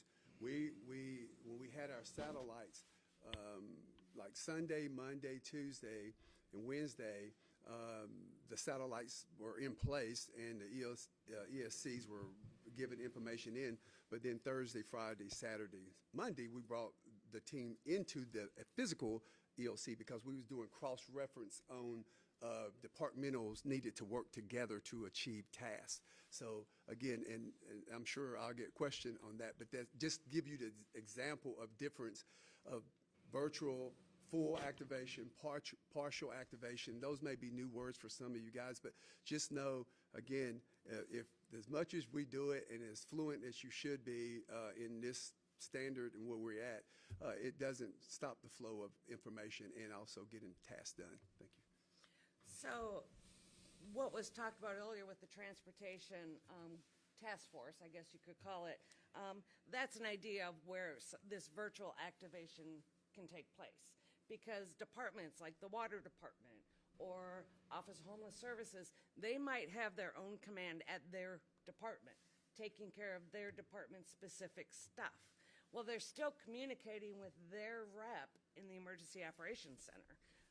So those smaller commands, they're like area commands or department commands, they're virtually working with the EOC. So all of these are talking together in one way or another. And then the information flow. I have a nice, pretty little flow graph for you there. But I will say, I mean, everything just goes, it's all ways. So it's never just all into the EOC or all out from the EOC. We get information in from all directions, and we send information out in all directions.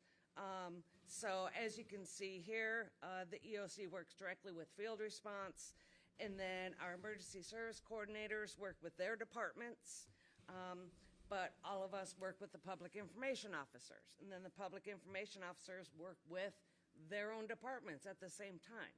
And then public information officers work with the media and work with the public. So they do rumor control and all that kind of stuff. So everything flows both directions. Yeah, but to clarify, I want to make sure, again, and Joseph will be able to actually talk to this as well. Information comes from everywhere. Again, we have to make sure that we vet what we're getting, and then also from not just the departments, but outside sources. But there is one voice and one message. When it comes into the EOC, and the EOC formats what message that we are going to put out, that's from the mayor outward. It was one message. So we don't want to confuse that, because our thing, again, when it comes to rumor control and things of this nature, you're thinking this is a county-wide response that just didn't happen to Davidson County. It didn't just happen to Tennessee. It was a country that, again, certain states that were affected by this. So it's big. But again, even in our regular activities that we deal with, we want to make sure that the information that we're getting can be vetted, and then when it's put out, is actual and factual. And even though we're getting information from different PIOs, it's one message. Nobody independently message independently to itself, unless, for instance, the OEM, we're messaging, we got multiple PIOs that we're coming up with this one big message. Now, that may be more suited to come from OEM will message, but it may be a water event too, so they will message, but it will mirror each other, so it won't create confusion. Okay, thank you very much for that. Do we have some questions? Well, Chair, I'll just note that I think there's still some additional slides that OEM might want to quickly run through if we have time. Okay. I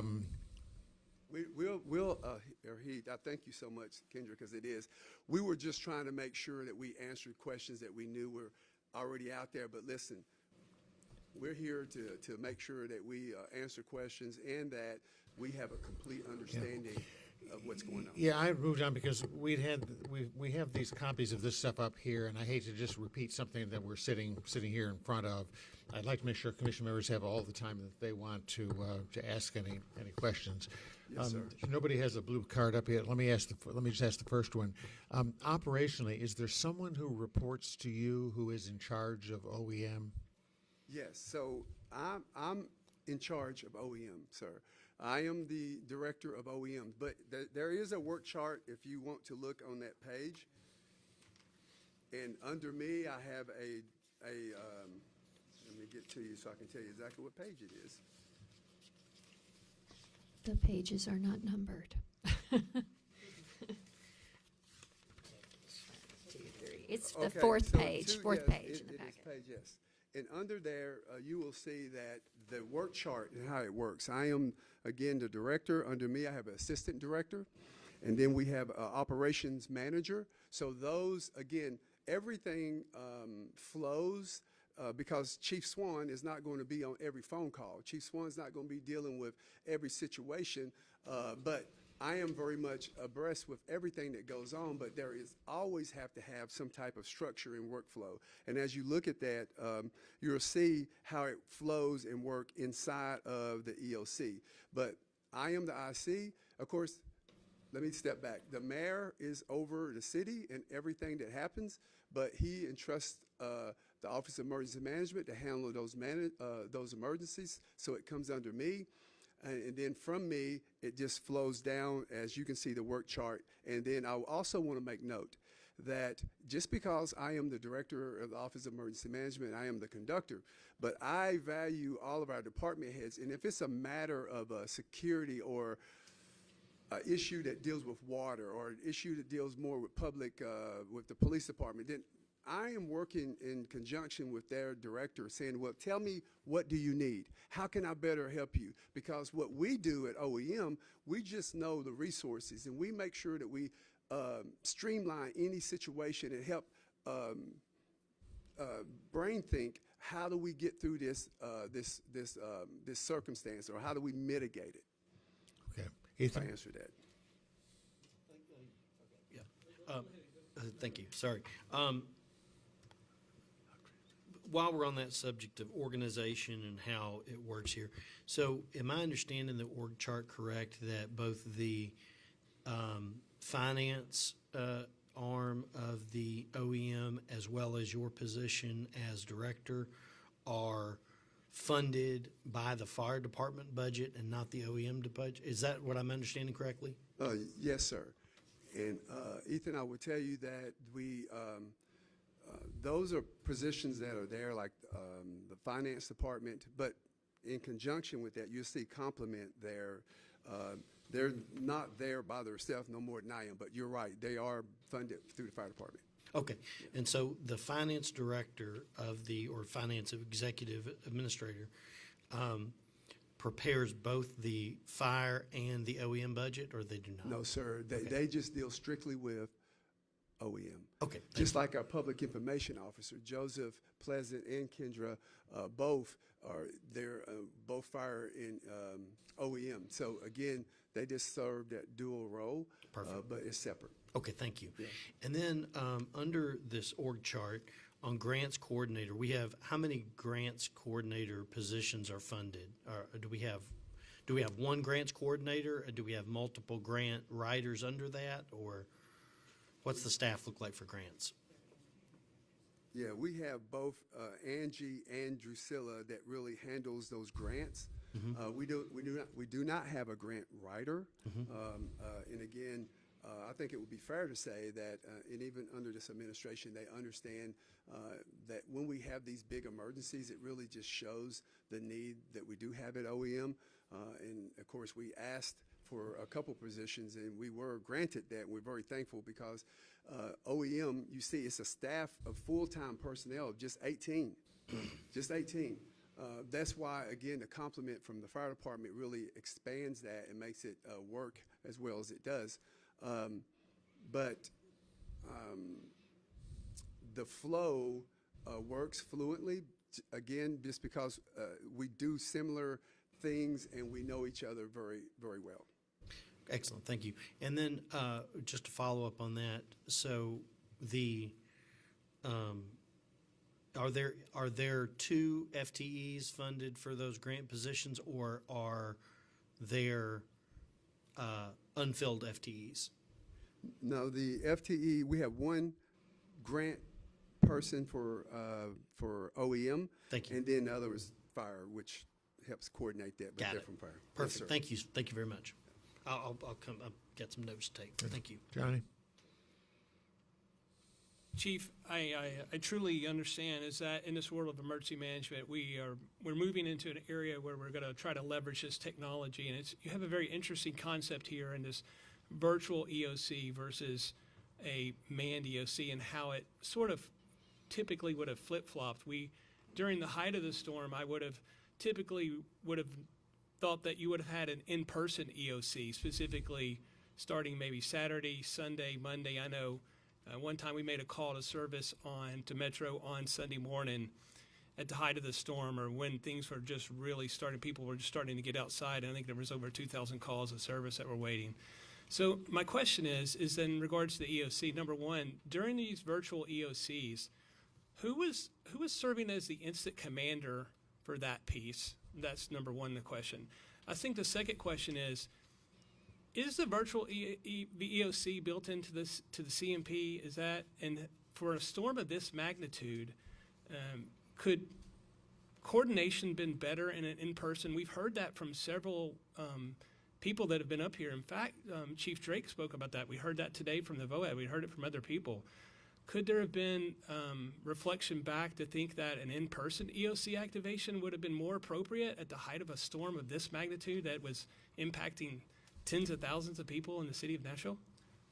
I appreciate that question. So I'm going to say it again. The virtual activation, we were still activated. We had satellites. We intentionally put the emphasis on the tasks related that was needed. We were virtual. When we say virtual activation, that meant that even before the storm hit, we were already messaging to all of our ESCs. That means the representatives of each department, letting them know of the potential that could come. So again, we already had things in place. We've already pre-planned where we're going to have shelters. We pre-planned events that could potentially happen. So if it's task-driven, the only difference with that is at the EOC, we were there. IC, we were there, okay? I want to make sure everybody understands that. And our teams were there. But the task-relatable entity were put in other places in order to be able to run those tasks quickly and efficiently and expediently, because even if we would have brought, there's no way we could even have held that number of people at the EOC. Again, another reason that virtual is good is that we know during emergencies, and probably even where Chief Drake was going with this, I understand as the chief of the fire department, we are essential personnel. There was no such thing as not worrying about coming in. You will come in, just like police. But from the Office of Emergency Management standpoint, I look at it as an overall view and trying to figure out, well, who really needs to be in here? The roadways were not safe. We were telling people to stay off of them. We had ice falling from the tower at the radio tower. We already knew that our plan was in place of how we was going to react if we had snow versus ice, which that was a last minute thing. But the things that we needed is the number one, to make sure that the public understood if you needed a place to stay, we have shelters. If you need, we even opened up the fire stations, which goes against all the nature of what we do as far as when we start talking about how we protect the stations and protect the personnel in it. But we opened up, because we was under a emergency declaration, we opened up the fire stations to make them warming stations. And also talking with Chief Drake, we've got the precincts open. So using fire headquarters and using the fairgrounds was just an ideal circumstance for task related, because everybody had tasks. It wasn't like we were in there trying to determine, well, like when we did bring people into the EOC, is because we had the water department who had, the reservoir was low, and we had to do distribution points. So we had to have water work with fire and our fire recruits to go distribute for distribution of water. We had NES working closely with codes and fires because of the weatherhead situation. So they needed more cross-departmental working, and it just works better when we do it that way. But task-related, we were able to, and again, this is not something new that we've done. It wasn't that the storm hit and we just, hey, let's try this. We've been doing this and practicing this. Our ESCs were very versed with it. So even when individuals, and I've heard some of the questions and the answers, and when you ask a department, well, are you aware, do they have a program for shelters? Well, that's in our SIMP. Most departments are only concerned about their departments, and that's not an insult. I understand that completely. Most departments only understand things from their perspective. But what we didn't get was any pushback. Everybody worked well together, and I do want to mention and note that and we're open. By no means, I don't want to come across like I'm defensive or my way's the best way and the only way. That is not what I'm saying here. What I am saying is that we are prepared and we've been working through these types of events. Now, nothing to this scale, but we've been working on these types of organizational functions for many years. And the thing about it, when you look at the research and look at the end result, I mean, it came out to be very successful. I did get a phone call from somebody that stood up here, and they was like, well, I said that I didn't know what was going on. And I'm like, well, I get it. I understand. From your perspective, you're here. And but that's the importance of having a NIM system set up, and a system set up where people understand their role and they play their role that's given to them. So, Chief, I appreciate that. And speaking about NIMS, NIMS is set up as a framework to give command and coordination. I'm curious as to how this command structure worked, this virtual. How did that work? Were you the incident commander? Yes. Were you the incident commander 24 hours a day? I mean, like, how did that? Were there times and periods that you passed that off? Because it sounds like that went on for several days before you brought that in house. And then how did that command communication, how did that coordination go? Because we have other department heads have come here. We have NDOT. We've heard from Metro Water. We heard from Chief Drake. We've heard from our NGOs here. How did that work in a virtual format?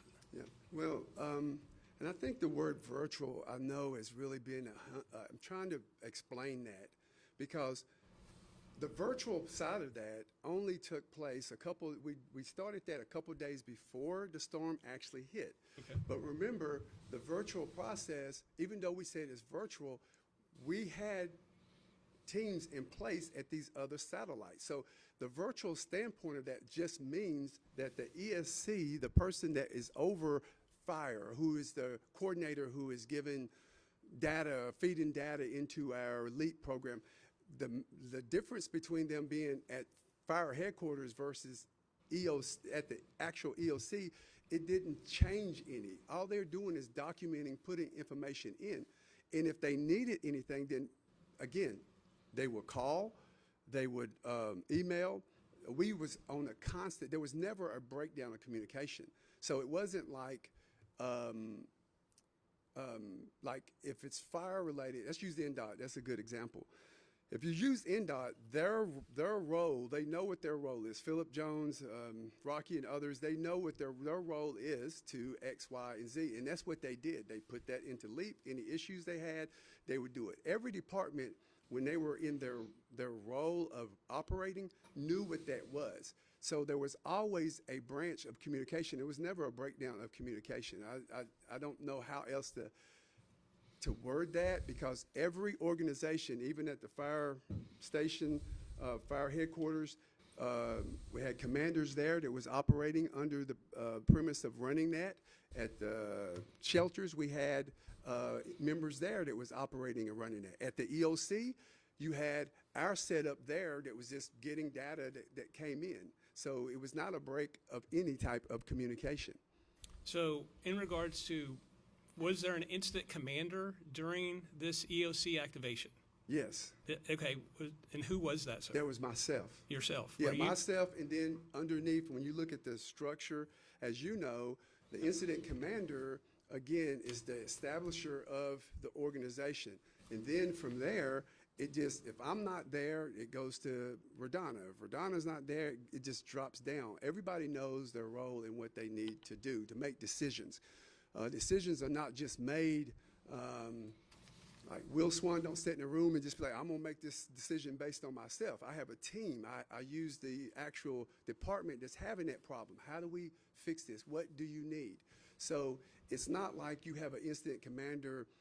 It's always an incident commander, but it will always shift to different people at different times. I understand that. I was just curious, is that, were there truly operational periods within that EOC where that shifting of that incident command, because of a situation emergency of this magnitude, really, I would thought is that you would have had a clear delineated schedule of like who was going to be that incident commander leading that coordination, whether, because there's a lot of information that's coming back in from these virtual teams that are out and about.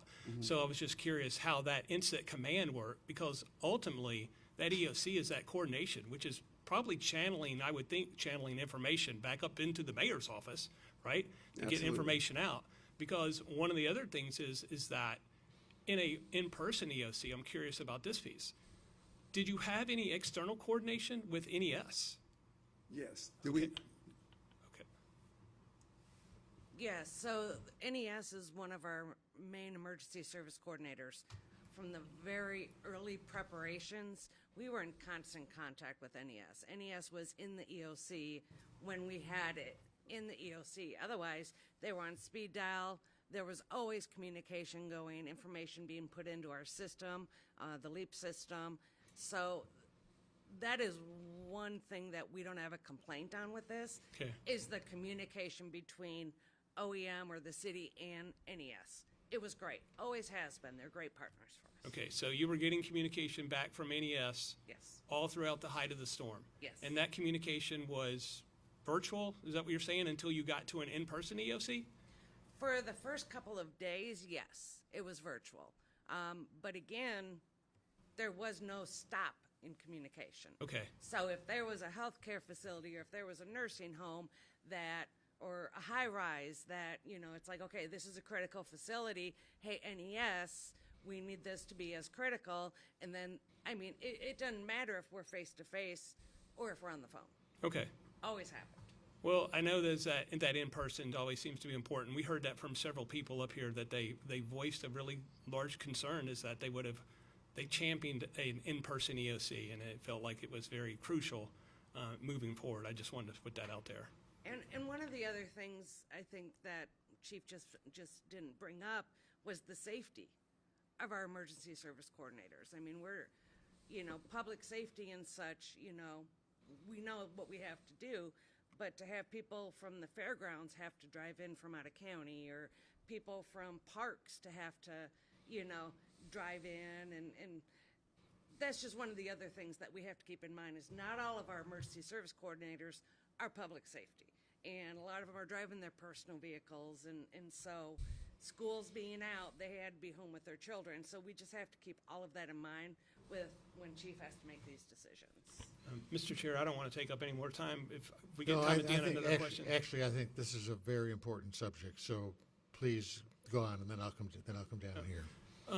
I want to shift gears just a little bit and talk about preparedness. You know, and so when I went back and I was looking at some of the information, I know this was a storm that we had a lot of information that was coming out. In fact, some of the first forecasts talked about an excessive snowstorm, but as time developed, we transitioned into more of a winter ice storm. I'm just curious as to what, Chief, could you talk about a little bit about what your preparedness was, how that sort of correlates back into how you take in intelligence information, whether it's from the National Weather Service, and what did that look like when you started seeing, because we started seeing some true forecasts from NWS, is that this could be a really bad ice storm.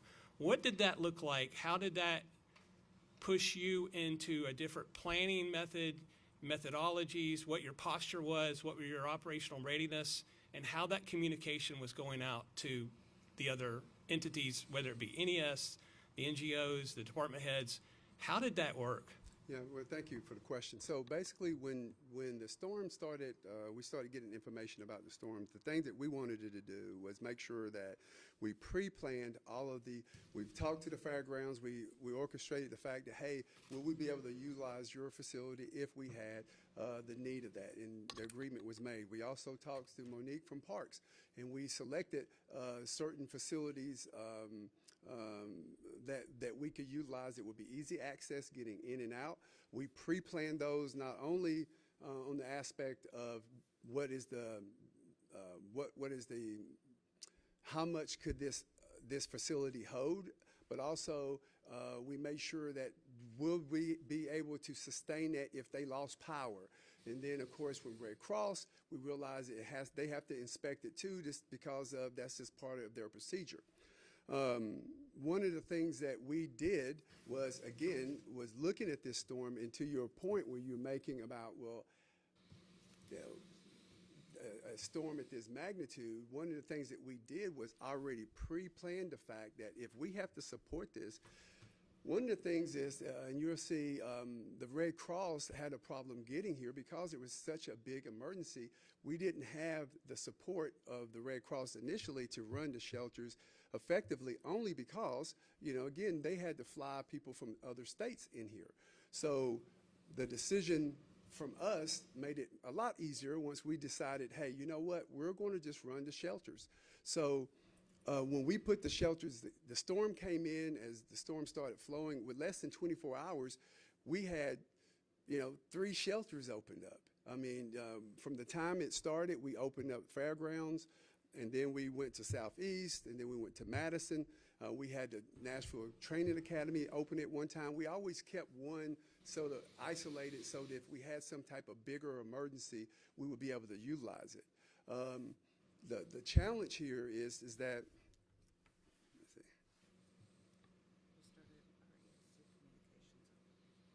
Right. So on the, thank you, Heidi. On the 20th, we started doing this communication. So from our standpoint, we knew exactly what we were going to do and the players that were going to do it. And when you reference to the fact that there may have been others, I know that it may be difficult when you hear doing something a little different than what maybe the status quo or maybe has been done in the past. But I just want to go back to the fact that the reason why this was done because everything was task related, meaning that department had a task. They knew what they were doing. It was not like a lot of crossing into other departmentals. And when that started, we actually brought, so I think it was Thursday, Friday, Saturday, and Monday, then we did actually bring them into the EOC. But again, preparations was done. We pre-surveyed the areas, and we made sure messaging was going out to all of the departments, especially those in public safety, which are pretty much they are more attuned to these type of emergencies anyway. But we just try to be very proactive in understanding what roles were going to be played and making sure that we did everything we could do to be able to service the people that needed it. So, Chief, one follow-up question on that. And when we got into Saturday, was there any preparedness speaking out to the people, to the groups, about a potential for a major ice storm? Was that any of that information coming out of your department yet?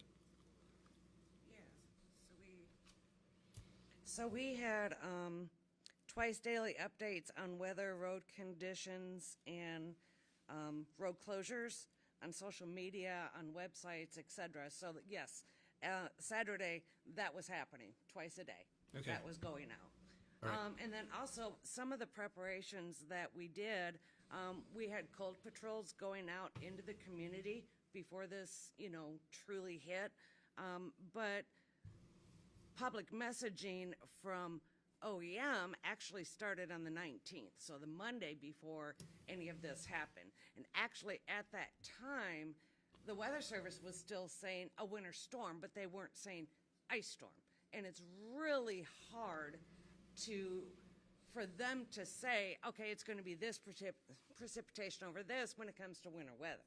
So they started having their briefings early that week, and actually the day before, we had an official briefing with them, and we had constant contact with them, communication with them. We were always talking with the Weather Service. We're like, okay, what are you seeing? What's the history? What are we expecting? And they were trying really hard to say, we are not 100% confident on this because it's winter weather and it could change just by a couple of degrees difference in the atmosphere. And so we were preparing for the worst, but hoping for the best. And we had vehicles being serviced. We had Generators departments getting ready. We were pushing as much out as we can. Yeah, and we have Joseph here too, and I'm sure would love to speak a little bit on that because I think that's an important component. Okay, may I interrupt you for a second? We have a number of flags up and stuff. I'd like to ask something of the group here, if I may, though. I think this issue is an important one. I know if I had been mayor, I would have been very unhappy if Saturday night it was a virtual process. Okay, I'd just say get your rear ends down to the center and let's all be there together. Fire has to come in, EMS has to come in, police have to come in. These people can. So I'd like to just explore that just a little bit further. Johnny, you're the expert on this subject. I guess what I'm really asking is maybe before we do our first roundup, if maybe you and the chief could have an offline where we're not taking the whole commission here, and see if you could learn a little more about that to maybe advise us when it comes time to writing the first draft of this stuff. Yeah, Would you be willing to do yeah, that? Be willing to do that. Work with that guys. Work with that team. Still got some questions in regards to some of the weather forecasts that we were getting, Right. like on Friday and Saturday. Right. We were starting to actually see. I got one right here in front of my right here. Is that we were starting to see some pretty heavy ice predictions from National Weather Service. So yeah, be more than happy to work with that team, sir. Okay, and again, this is not a gotcha, you should have done something different. This is more like, what do we need to learn about the next one and how conservative we are about these things. Let me start down this end. Let me just start here and work down, and then I'll do the same over here. Go ahead. Okay. Thank you so much, and thank you, Chief and the team, for being here. I think Nashville's very lucky to have your expertise. I've been down to OEM on a few different occasions, so I've seen firsthand how everything works and flows, and just the thoughtfulness that y'all put into the work that you do, the intentionality of keeping Nashvillians safe. I believe I was there during COVID for some of those. I forgot what you called when everyone's like convening, what they were just speaking about, the virtual versus in person. Was there during COVID for a few of those, and I think after the bombing that happened, and as we know, unfortunately, Nashville historically has had a lot of events. So I've had the opportunity to be down there for several of those, and I've seen firsthand the work that y'all do. So I just want to thank you for that. I just had one question with regards to Means, which, if anyone is not familiar, it's the text messaging service that Nashvillians can opt into. And I distinctly remember doing a flood event where it kept going off, because I think it pings depending on like which thing that you signed up for, and there were like one was like for flooding and one was for inclement weather or whatever. So I know we heard from a lot of constituents that kept getting pings to the point that they were kind of annoyed about it, but in moments of emergency, you know, you're very thankful to get these alerts. Is there any conversation, or have y'all thought about how Means can be used in a way during these emergency situations to get a little bit more information out? And I want to kind of put a caveat there, because I know you don't want to put too much information out and then people start ignoring it. But I believe, if I remember correctly, during this incident, I remember getting one that came out that said that there was like emergency shelter for people who needed somewhere to go. But I'm wondering if there could be something where, if we know that it's going to be like a big storm of this magnitude, like maybe a message that goes out that says, you know, hey, big storm approaching, go to this website for more information. And then one that maybe says, this is how y'all can get information with power restoration. Because I know NES sends out messages, but I don't know if they are as expensive as the Means system. And then, of course, the one that goes out about shelter. So just wanted to know if there's any conversation about utilizing the Means just a little bit more. So we're always open to looking at different ways that we can utilize the Means system. But a part of the communication, the outreach that we can do with Means also comes what's IPAWS, which is Integrated Public Alerting System. So those are two different things. IPAWS, we can ping everybody if we need to. Okay, that needs to be kind of reserved for the real heavy stuff. Means is just people coming and signing up for things. So if they sign up to get weather alerts, they're going to get all those pings, you know, leading up to it. So it's on the Means side, it kind of depends on what they're signing up for, on if we can, you know, reach a good amount of people or not. So I think maybe rethinking how we're using it is definitely something that we can put in our after action. Absolutely. Thank you. I appreciate it. I just think it might be helpful as a way to kind of reach more people who don't always necessarily know where to go to get that information during emergency situations. And Angie had a specific question about Means as well. May I just, respect to y'all, but I have a Means-specific question that I think will be an appropriate follow-on at this juncture. How many folks are signed up for the Means system? I do not have those numbers right now, but I can get it for you. Yeah, I would appreciate being aware of that. I think, again, we as elected officials, to Ms. Porterfield's point, subsequent to an incident like the December 2023 tornado or Severe Weather Awareness Month, right? Like from the dais in our newsletters, we are like, sign up for this system, right? To be safe. You need something that will notify you in the middle of the night. And so Ms. Porterfield spoke to it. We had a flooding incident. It's aligned with Nashville weather, so there were all these updates. We were so worried as elected officials, oh my goodness, like 5,000 people just unsubscribed from the system, right? Like, so we were trying to proactively communicate, like, go in here, change your settings, you don't need to. But respectfully, that Everbridge platform means whatever. It's pretty like, go here, click this, do that, set that up. I think it's maybe an earlier era system. I was watching, my daughter lives in New York City.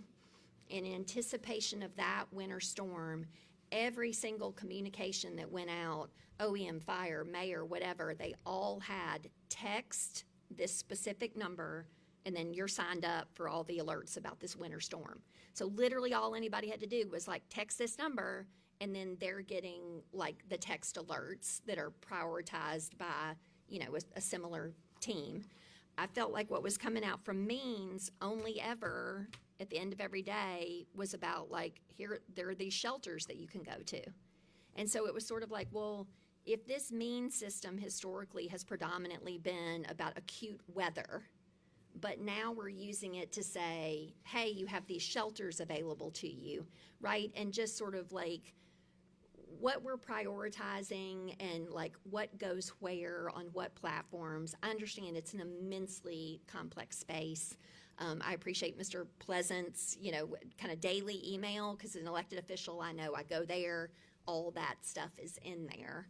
I've complimented y'all previously in this forum because you were very kind to add information about food spoilage, right? Because we as elected officials, we're getting that all the time. So then that becomes a standard thing that gets put out. Has there been, I would be interested to know how many people are subscribed to Means, what was actually put out on the Means system, and I didn't know anything about IPOS, Integrated Public Alert System. And I would like to understand how you all determine what goes in the email, what goes on socials, which socials, what goes on Means, what goes on IPOS. Like, I presume there's some matrix that y'all are making those decisions. And I would just like to understand that as a commission, if we could. And then also on the acronym front, my friend and colleague here did FTEs, that's full-time employee, but the one I just heard that I don't know what LEAP is, LEEP, I presume is an acronym. Yes. Could you share, Metro Emergency Alert Notification System is Means, but what is LEAP? So LEAP is a system that that's what we've been using for the winter storm. It's a situational awareness platform. It's housed with the FBI, and years ago they gave us permission to utilize it as our situation awareness platform. Okay, I appreciate that. I'll put that aside because I was asking a Means follow-up question, and so that's all. Thank you. Ethan? I'm sorry. You had asked about how we decide where we put information and who gets it. Yeah, like and, how do you determine what goes on Means versus another platform? So I don't deal with Means, but what I do is whenever I send those twice daily updates, obviously that's an conglomeration. If you see all these empty chairs here, that's how many PIOs are emailing me, and we're in constant communication so we can get this information together. But if something goes out in a press release outside of those updates, for example, when we do start talking about messaging of if you see it on the ground, don't touch it, call 911, we put those things on our socials. And we also make sure that I'm pushing things to Nextdoor for people who maybe don't have Facebook, don't have Twitter. We also have our NFD app that we push things through as well. That also has severe weather alerts that go to it. It's a free app you can download in the App Store or the Google Play Store. And what app is that? The NFD app. We have our own app. Meaning Nashville Fire Department app? Yes. And I didn't know that existed. Yes, okay. We've had it I brought it on a little after I got hired. We also are able to put out through there weather alerts that come directly from the National Weather Service. And so we really try to hit people where they are. I believe in meeting people where they are for their information, because not everyone likes Facebook, not everyone uses Twitter, not everyone uses Nextdoor. But what I have noticed over the years as we've utilized that communication strategy, especially in neighborhood groups on Facebook, people will take some of that information and share it on their own kind of internal groups they have. I see it in my neighborhood a lot. That's why I know it kind of works, because I see it. I'm like, oh, I wrote that. But that's really kind of the way we parse that out, because I don't want to overload people with press releases, because as you know, the updates I put out get pretty lengthy, and towards the end of this event, they were so lengthy that I decided we're going to start letting the metro departments, as they were coming back online and opening, to start contacting people directly or having them contact them directly, because it flat out got so big I couldn't email it anymore. I couldn't get it on the ITS. But that's basically what we do. I try to make sure that we're meeting people where they are, and that includes with our language and our translation. That's something that I'm really working hard on right now, is finding a better way for us to have on-the-spot translations, blue sky days and gray sky days, so that we are also meeting our communities that don't use even those traditional ways of getting information, so that they're well informed. So who made the determination about what would go on means versus iPass or the app, or who is the deciding person on, because I feel like, you were speaking to Director Chief, like, there's rumors, there's National Weather Service. I mean, there's so many inputs. And so who is the primary person that takes that in, distills that information, right, and then determines and prioritizes what's going to go out, what's most important, what's going to be said by whom? Mayor's saying this, we need to send this to council, this is going on this app. Like, who is the deciding person on what goes where and why? Well, I think that we get with public information officer, we look at not only, we try to figure out what message we're trying. Thank you, sir. Yeah. So when you ask that question, I guess you're asking, and I'm trying to make sure I'm hearing what you're asking, we have a system set in place that what message are we trying to get out, first of all? Who are we trying to address? What community are we trying to get? For instance, the iPods system we sent that out when we used for the water department. We sent it to a specific neighborhood because we was doing water distribution. So we specifically sent that to that region in Jolton, and only those in Jolton with that have received that. And they receive that how, sir? How does iPods work? I'm sorry, via phone. Okay, so that's a call-out system to a specific geo. It can be through phone call, text message, email, etc. Okay. Yeah, okay. We use the phone service to actually produce that, and of course now we're struggled with, we're only given so many characters that we can use, so we try to make it short and to the point what we're trying to message out. And then as your point, you talked about means, again, where people can sign up and then sign up for multiple different events. And then, of course, when they sign up for them and then they get it, of course, that creates a barrier where people get a little upset and struggle. And we try to message, well, this is how you stop that from happening, because you got to go through all the prompts to actually stop the means message from coming. Yeah. But we just try to look at, from the information standpoint, who are we messaging, what message is important to get out, and as Joseph stated earlier, we just try to meet people where they're at. So those is collectively, we do that together. Like if a department needs a certain message, the water department, I'm gonna use them again, because we're like, well, how do we message to that certain area without inundating everybody else with this message that we're doing a water distribution in Jolting? So that it just worked well for us to use iPods to do that. So we just try to utilize it in a way that's going to hit the masses of people that we're trying to communicate with. I love the example that you gave about New York. I like that ideal. If we had some system that we could try to format where people can text, we text it out and they can actually go to that site if they want to, or call that number if they want to. I like to get a little bit more information on that. Yeah, because I think what was helpful about that is like alert, acute, big ice storm coming. You want to stay informed. To do so, text this number. And then at that juncture, sure, I'm sure there are people who drop off or unsubscribe, but then at that point you have a cohort of people who you know are, yeah. And so that's why I do really want to see how many people are subscribed to means, because we did try as a body in the context of, I can't remember, what is it, like severe weather awareness month or whatever, or subsequent to the tornado, like we need to lean in hard and push this thing, because, you know, like the nighttime tornado notice thing is an issue. But it's, you know, we don't really know if those of us 41 elected officials say that. And I would also be interested kind of to see like what that unsubscribe was subsequent to that acute. So maybe historical, like what you've had, maybe post that acute thing, what the fall off was. I would be interested to know if it, like, is that a platform that Metro government wants to work with the vendor, lean in and optimize, or do we just need to kind of put that aside because of its character limitations and other things and pick another avenue that would be a better communication platform? Thank you, Chair. Okay, thanks. I believe she's asked you a question. If you could respond to Kendra with the answer to that, and she'll distribute it around. Okay, thank you. Ethan? Thank you very much, and I apologize for the quickness of some of my questions. I mean no disrespect, just want to save time for everybody else. So, I want to return to the question of grant writing and the structure of the department. First of all, is it the common practice for fire and OEM, and I ask this genuinely out of not understanding, is it the common practice across cities to have those be a joint department, or are there cities that are peers of ours that have a separation of those departments? You'll get a mixture. I mean, we have definitely a lot of cities actually have fire and OEM together. So that's a common practice. Again, it works well for us, and it works well for the departments that actually have that. And then you have some that actually do set those up that are separate. Okay, thank you.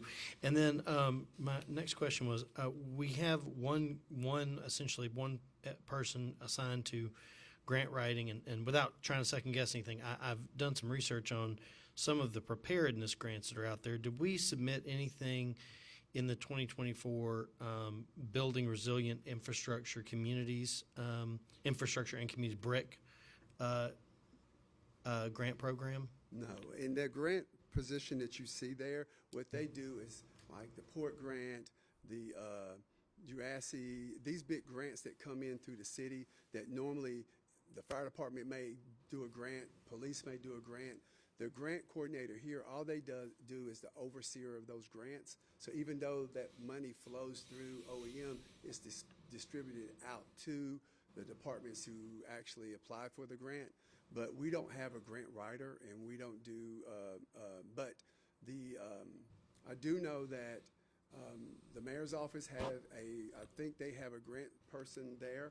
And so what we try to do, if there's something that we see that we may be interested in, now the fire department, we've wrote grants before, but as far as the Office of Emergency Management, that's something that we don't do. We usually will manage those grants for when it comes to like the Port Grant. Those are big grants that comes through, but we don't write those. So the same answer would be on the pre-disaster mitigation grant, PDM grant that was in 2024 cycle. We probably didn't apply for that either. No, I don't recall. I could find out. I don't recall that. Okay. Yeah. All right. Thank you. And then I noticed based on the most recent budget from 2024 to 2025, an overall reduction in the revenue, and I hope I'm not misreading this, of about $800,000, $400,000 roughly coming from the reduction from the special purpose fund, and then another 400 roughly coming out of the other government and agencies. Would other government and agencies line item in your budget, would that be the federal grants primarily, or other grant position or other grant funding? Is that what that would be? Yeah. Is that? Are you looking at our OEM's budget? Yes, sir. Okay. OEM's budget for FY 2025. Yeah, probably. Yeah, you're talking about the federal grant, the EMPG grant that we get from the federal government. Okay. We get that every year. It's somewhere around 80-some Yep. thousand that comes through. That's the only grant that we receive. Okay. Okay. And I ask Apply all for these, that. thank you, I'm sorry. And I ask all these questions to say that based on what I've kind of gathered from peer cities like Austin, Denver, Charlotte, there are, I've recognized that there's pretty robust programs for writing grants for these positions. So I would be interested to know if OEM would be, desirous of having a full-time interest in that or full-time focus on that, because based on, again, my very preliminary research, as I understand it, other cities like the cities I mentioned have higher per capita spending on OEM than Nashville does. And I think based on what I've been able to try to understand from their budgets, that largely comes from a greater grant capture position. So I'm sure there's other people on the commission who know a lot more about this, but just something that I noticed and I wanted to kind of understand from OEM's perspective. So thank you. Yeah, absolutely. We are interested in that. And of course, again, I think just of late, we were talking about certain grants. The ARG grants, some of those grants that come through that we actually look at and see if it actually applies to us. As you know, some grants can be tricky. They sound good, but again, you got to make sure that it fits your organization and you're able to utilize it properly. Joe? I want to thank you, Chief Swan and Heidi. You wear two really big hats, Chief Swan, so just wanted to recognize that and outstanding work in both areas and appreciate what you do. This question is probably more for Heidi. And Johnny asked several questions that you covered a wide area, and I think we'll get some after information as well that'll address some of the things he was asking, and I'm kind of in that same area as well. But if you don't mind, just speak to some of the challenges, or if there were any challenges with, department, utility, communications, and coordination of effort, because I know that on the scale and scope of what we're talking about, whenever Chief Swan had his Nashville Fire Department hat on, he talked about all the calls that were received for lines down. Significant number, big challenge to be able to respond to all those. Were there any challenges in those department communications just because of volume and scale? I mean, I believe Chief Swan could also say the same thing I'm going to say, is that it was massive. I mean, the event itself was big. I think if you're asking Heidi what some of the challenges were, it would be needing more personnel because the conversations that were going on, either in person or over the phone regarding communication and collaboration, would be having scribes with everything that we were doing and trying to keep up with, because it's not like we were concentrating only on shelters. We were concentrating on this building, this radio tower, this hospital, this nursing home, food, pets, I mean, everything from A to Z. So really the only thing around communications, I believe, would be just making sure that we were capturing everything that we needed to capture. Otherwise, the communication with the departments, it was great. I mean, in person or virtual, we did not have any, high-staking issue with anything in regards to that. Public information officers were talking, they were communicating, they were collaborating, they were getting everything together, and they had WebExes. I mean, it was all there. And when a problem was figured out, that was communicated. That goes along the same lines, and that's when we would maybe get a small group together to try to address it or something along those lines. So I mean, just maybe need more people. And I can, certainly, understand the scale and scope so large that, a small number or whatever number of people that are trying to disseminate all that information that's coming in from all these different, whether it's a public safety thing, public hazards, critical infrastructure, you spoke to those things. In events like this, it's overwhelming, and it takes time to be able to organize and to be able to then move forward. But you answered my question. I appreciate it so much, and thank you for what you do. And Sandra, did you have your card up before? Y'all all set? Okay. Other questions, please? Yes, please. Oh, okay. I have a follow-up question on your grant writer, so let's go to that one first, Chair. I'll defer. All right. Guys, in regards to the means, and I might have heard this in sort of discussion, but I did trying to take notes. Whom is actually the person that writes the messages, puts it into the Everbridge system, and sends it out? Who is that person? That could be a multitude of us. We have identified users that can send it out, either Okay. in our dispatch or on our program side. So whatever chief approves is what we can send out. So So and it's that's not like we're crafting just, oh, Heidi wants to say this. That's not what happens. no. I was just curious as to where that lived. Really, what if so? What I'm hearing is that is coming from OEM. If it's an OEM message. Okay. So other departments have access to the system as well. So they can send that out. Now, the Weather Service, that's just a message in, message out. So we don't touch that. That's just a direct message. So if it comes from OEM, then our personnel are typing that message up once it's approved.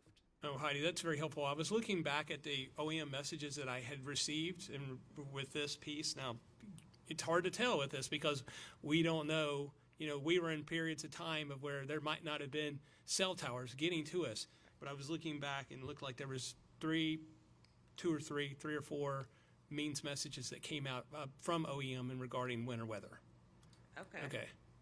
So that was either a direct through because OEM is the one associated with the weather side of things and police department isn't, as an example. So OEM could be attached to that message because we're not really going to send out a weather message unless it's something separate from what the Weather Service has put out. So we're not going to override a warning or something that that's not our role.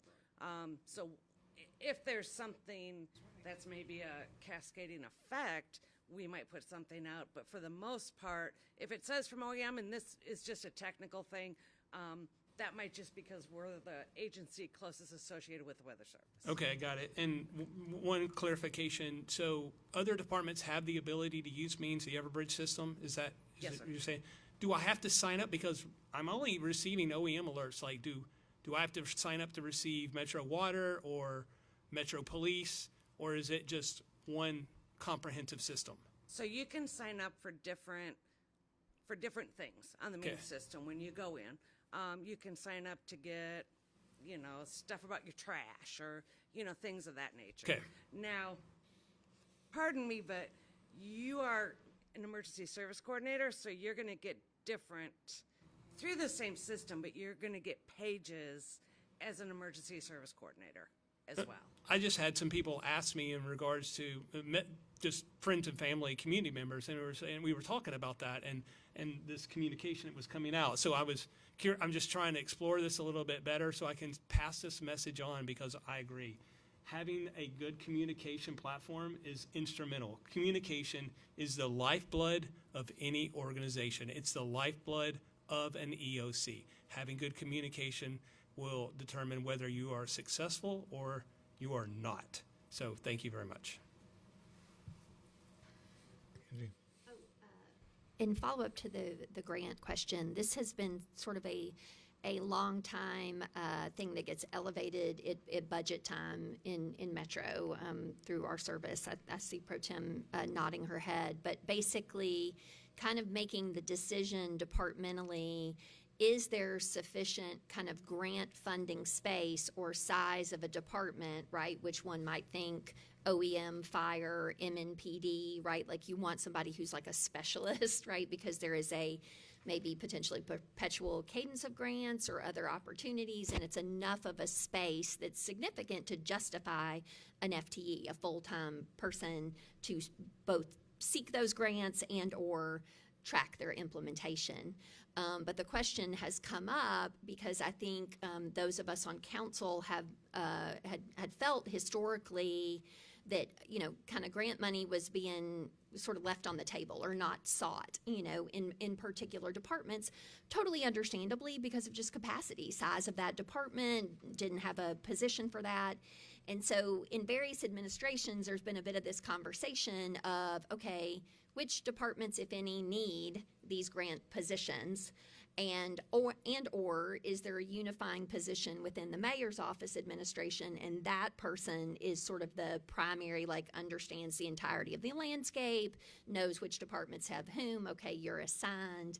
And so I would like to understand, Ms. Abkowitz, from the administration with that, what I perceive as a new position in the mayor's office, kind of what the job description for that is, and specifically to Mr. Link's point about other cities engaging, kind of like what is the landscape for grants in like emergency response, and are we sure, you know, who knows, there may be a foundation somewhere that gives grant money to after action analysis post tragedy, like are we applying for that grant? Like just maybe a bit of an understanding of that kind of space and how we've determined, you know, does fire have 2 people and MNPD has it and NDOT has them, and are we kind of, what's the administration's take on this space that Mr. Link is elevating?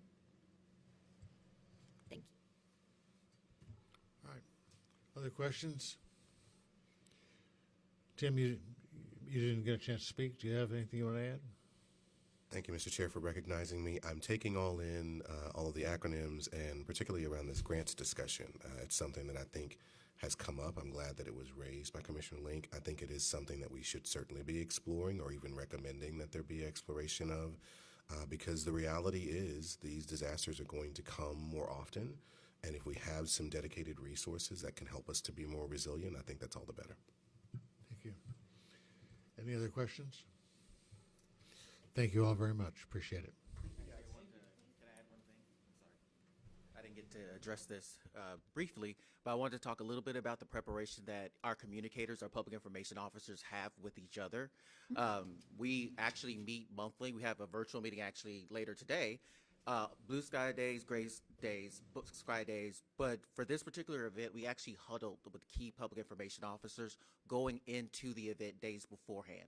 So I was with Metro Water Services, Nashville Waste Services, MNPD, the mayor's office, as well as DEC and others. And that was a working group that continued throughout this event. That was on top of all the other information coming in for the big updates I was sending out. We were meeting twice a day, beginning of the morning to go over what happened overnight. And when you ask that question about who decides who says what, that's where those decisions were being made behind the scenes of who's the best person to put this out. That way, if, for example, water has very specific instructions about how you heat up pipes, how you make sure that you leave it dripping. And so it's really important that on social media, for example, I'll wait until Metro Water Services posts it, and then we'll reshare it onto our OEM Facebook page. So the message is still coming from OEM, but it's clearly flagged as coming from that particular department. So it's clear that that department is speaking for itself through OEM. And we do that a lot throughout the day so that we're not constantly inundating the public with a message here, a message there. And so even with the VOAD, so whatever is posted from the VOAD about volunteer efforts, sign up, don't sign up, I take it from the VOAD social media and then I put it through OEM social media. So even though you're coming to us to get the information, it's still flowing out from the people who are actually putting it together. And just to clarify, if I may, Chair, the convener for that PIO group, that's new this term, this administration, and that happens out of the mayor's office, or okay? Yeah, so that has always historically happened out of the mayor's office. Yes. Under the Cooper administration, we did it. Under O'Connell administration, we do it. And like I said, sometimes we just get on there and talk about what we're seeing. We have so many new PIOs that have come onto Metro in the last few years that it's also helped us to figure out ways to work together and collaborate. Oftentimes, I end up being the kind of go-to for questions for everything just because my name is on all those things. So and y'all have had that position established for a long time. I think in Metro government, if you look at all the job descriptions, there are quite a few people, again, in smaller departments who have taken on, in our era, this comms role, but maybe didn't have education or training in that or interest or whatever, and not saying that's good or bad, but it really varies on kind of experience, kind of continuity. I mean, I think Metro has a lot, just as an organization, so sizable, and again, different departments have PIOs, or they have 2 PIOs, or they are, primary communicators, or they are emergency communicators, right? And so I think we want to make sure, as far as our, report after this, if you are a EOC assigned department that communicates in the context of an emergency, you probably want to make sure you don't just have like one person, right? Like that, those teams or departments probably need 2 people, or, just some of that. So I think understanding that communication space in the departments with whom we've spoken, but also how Metro approaches it generally, because there has been a little bit, not necessarily attention, but in the Cooper administration, the person who was the lead communications for the mayor's office maybe expressed that they were the head of communications for Metro government. I was like, actually, you're not the head of communications for Metro government. So there's a little bit, like we don't have a style manual. We don't have some of those just standardizations of the comms. So I'm grateful for the convening and understanding that that happens. I just think there's a lot still to be done in that space, and appreciate you clarifying in your experience in that area. Yeah, and I will say that the group we have now is probably the best group of communicators I've ever worked for and worked with, especially in these emergency situations, because obviously I have to get a lot of information out.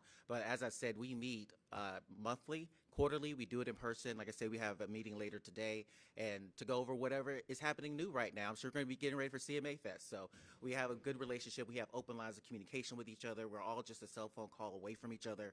So we do spend a lot of time communicating. Mr. Chair, can I ask one second Please, question? go ahead. Just real quickly, is there anybody in OEM right now who is, and we learned about this from Mr. Vanderpool's presentation, anybody who is a certified emergency manager? Is that a qualification that somebody in the department has? I don't believe anybody has. A lot of us have been here a lot longer than that certification was even great. around. Awesome. Awesome. So, yeah, I mean, no. Okay. All right. Thank you. Just curious. Thank you. All right, thank you all very much, appreciate it. Okay, just before we break up and so on, following the NES presentations next week, I'm actually then gone for a week out of the country, but the next couple of weeks after that is when I want to try to bring together the kind of a first draft of, as I said, the sort of factual information that we uncovered here, as opposed to the recommendations and so on. So I guess I would beg any of you who have made notes about things that you have and so on to maybe within the next couple of weeks see if we can't get those in. So I have all that information in front of me when we're trying to put this stuff together. I know it's a lot of work, but I think it's essential to try to get the different perspectives that each of you bring to this process and things that you've discovered in the questioning, and make sure they just get into the process so we can get them onto paper and make it all work. With that, there being no objections, we are adjourned.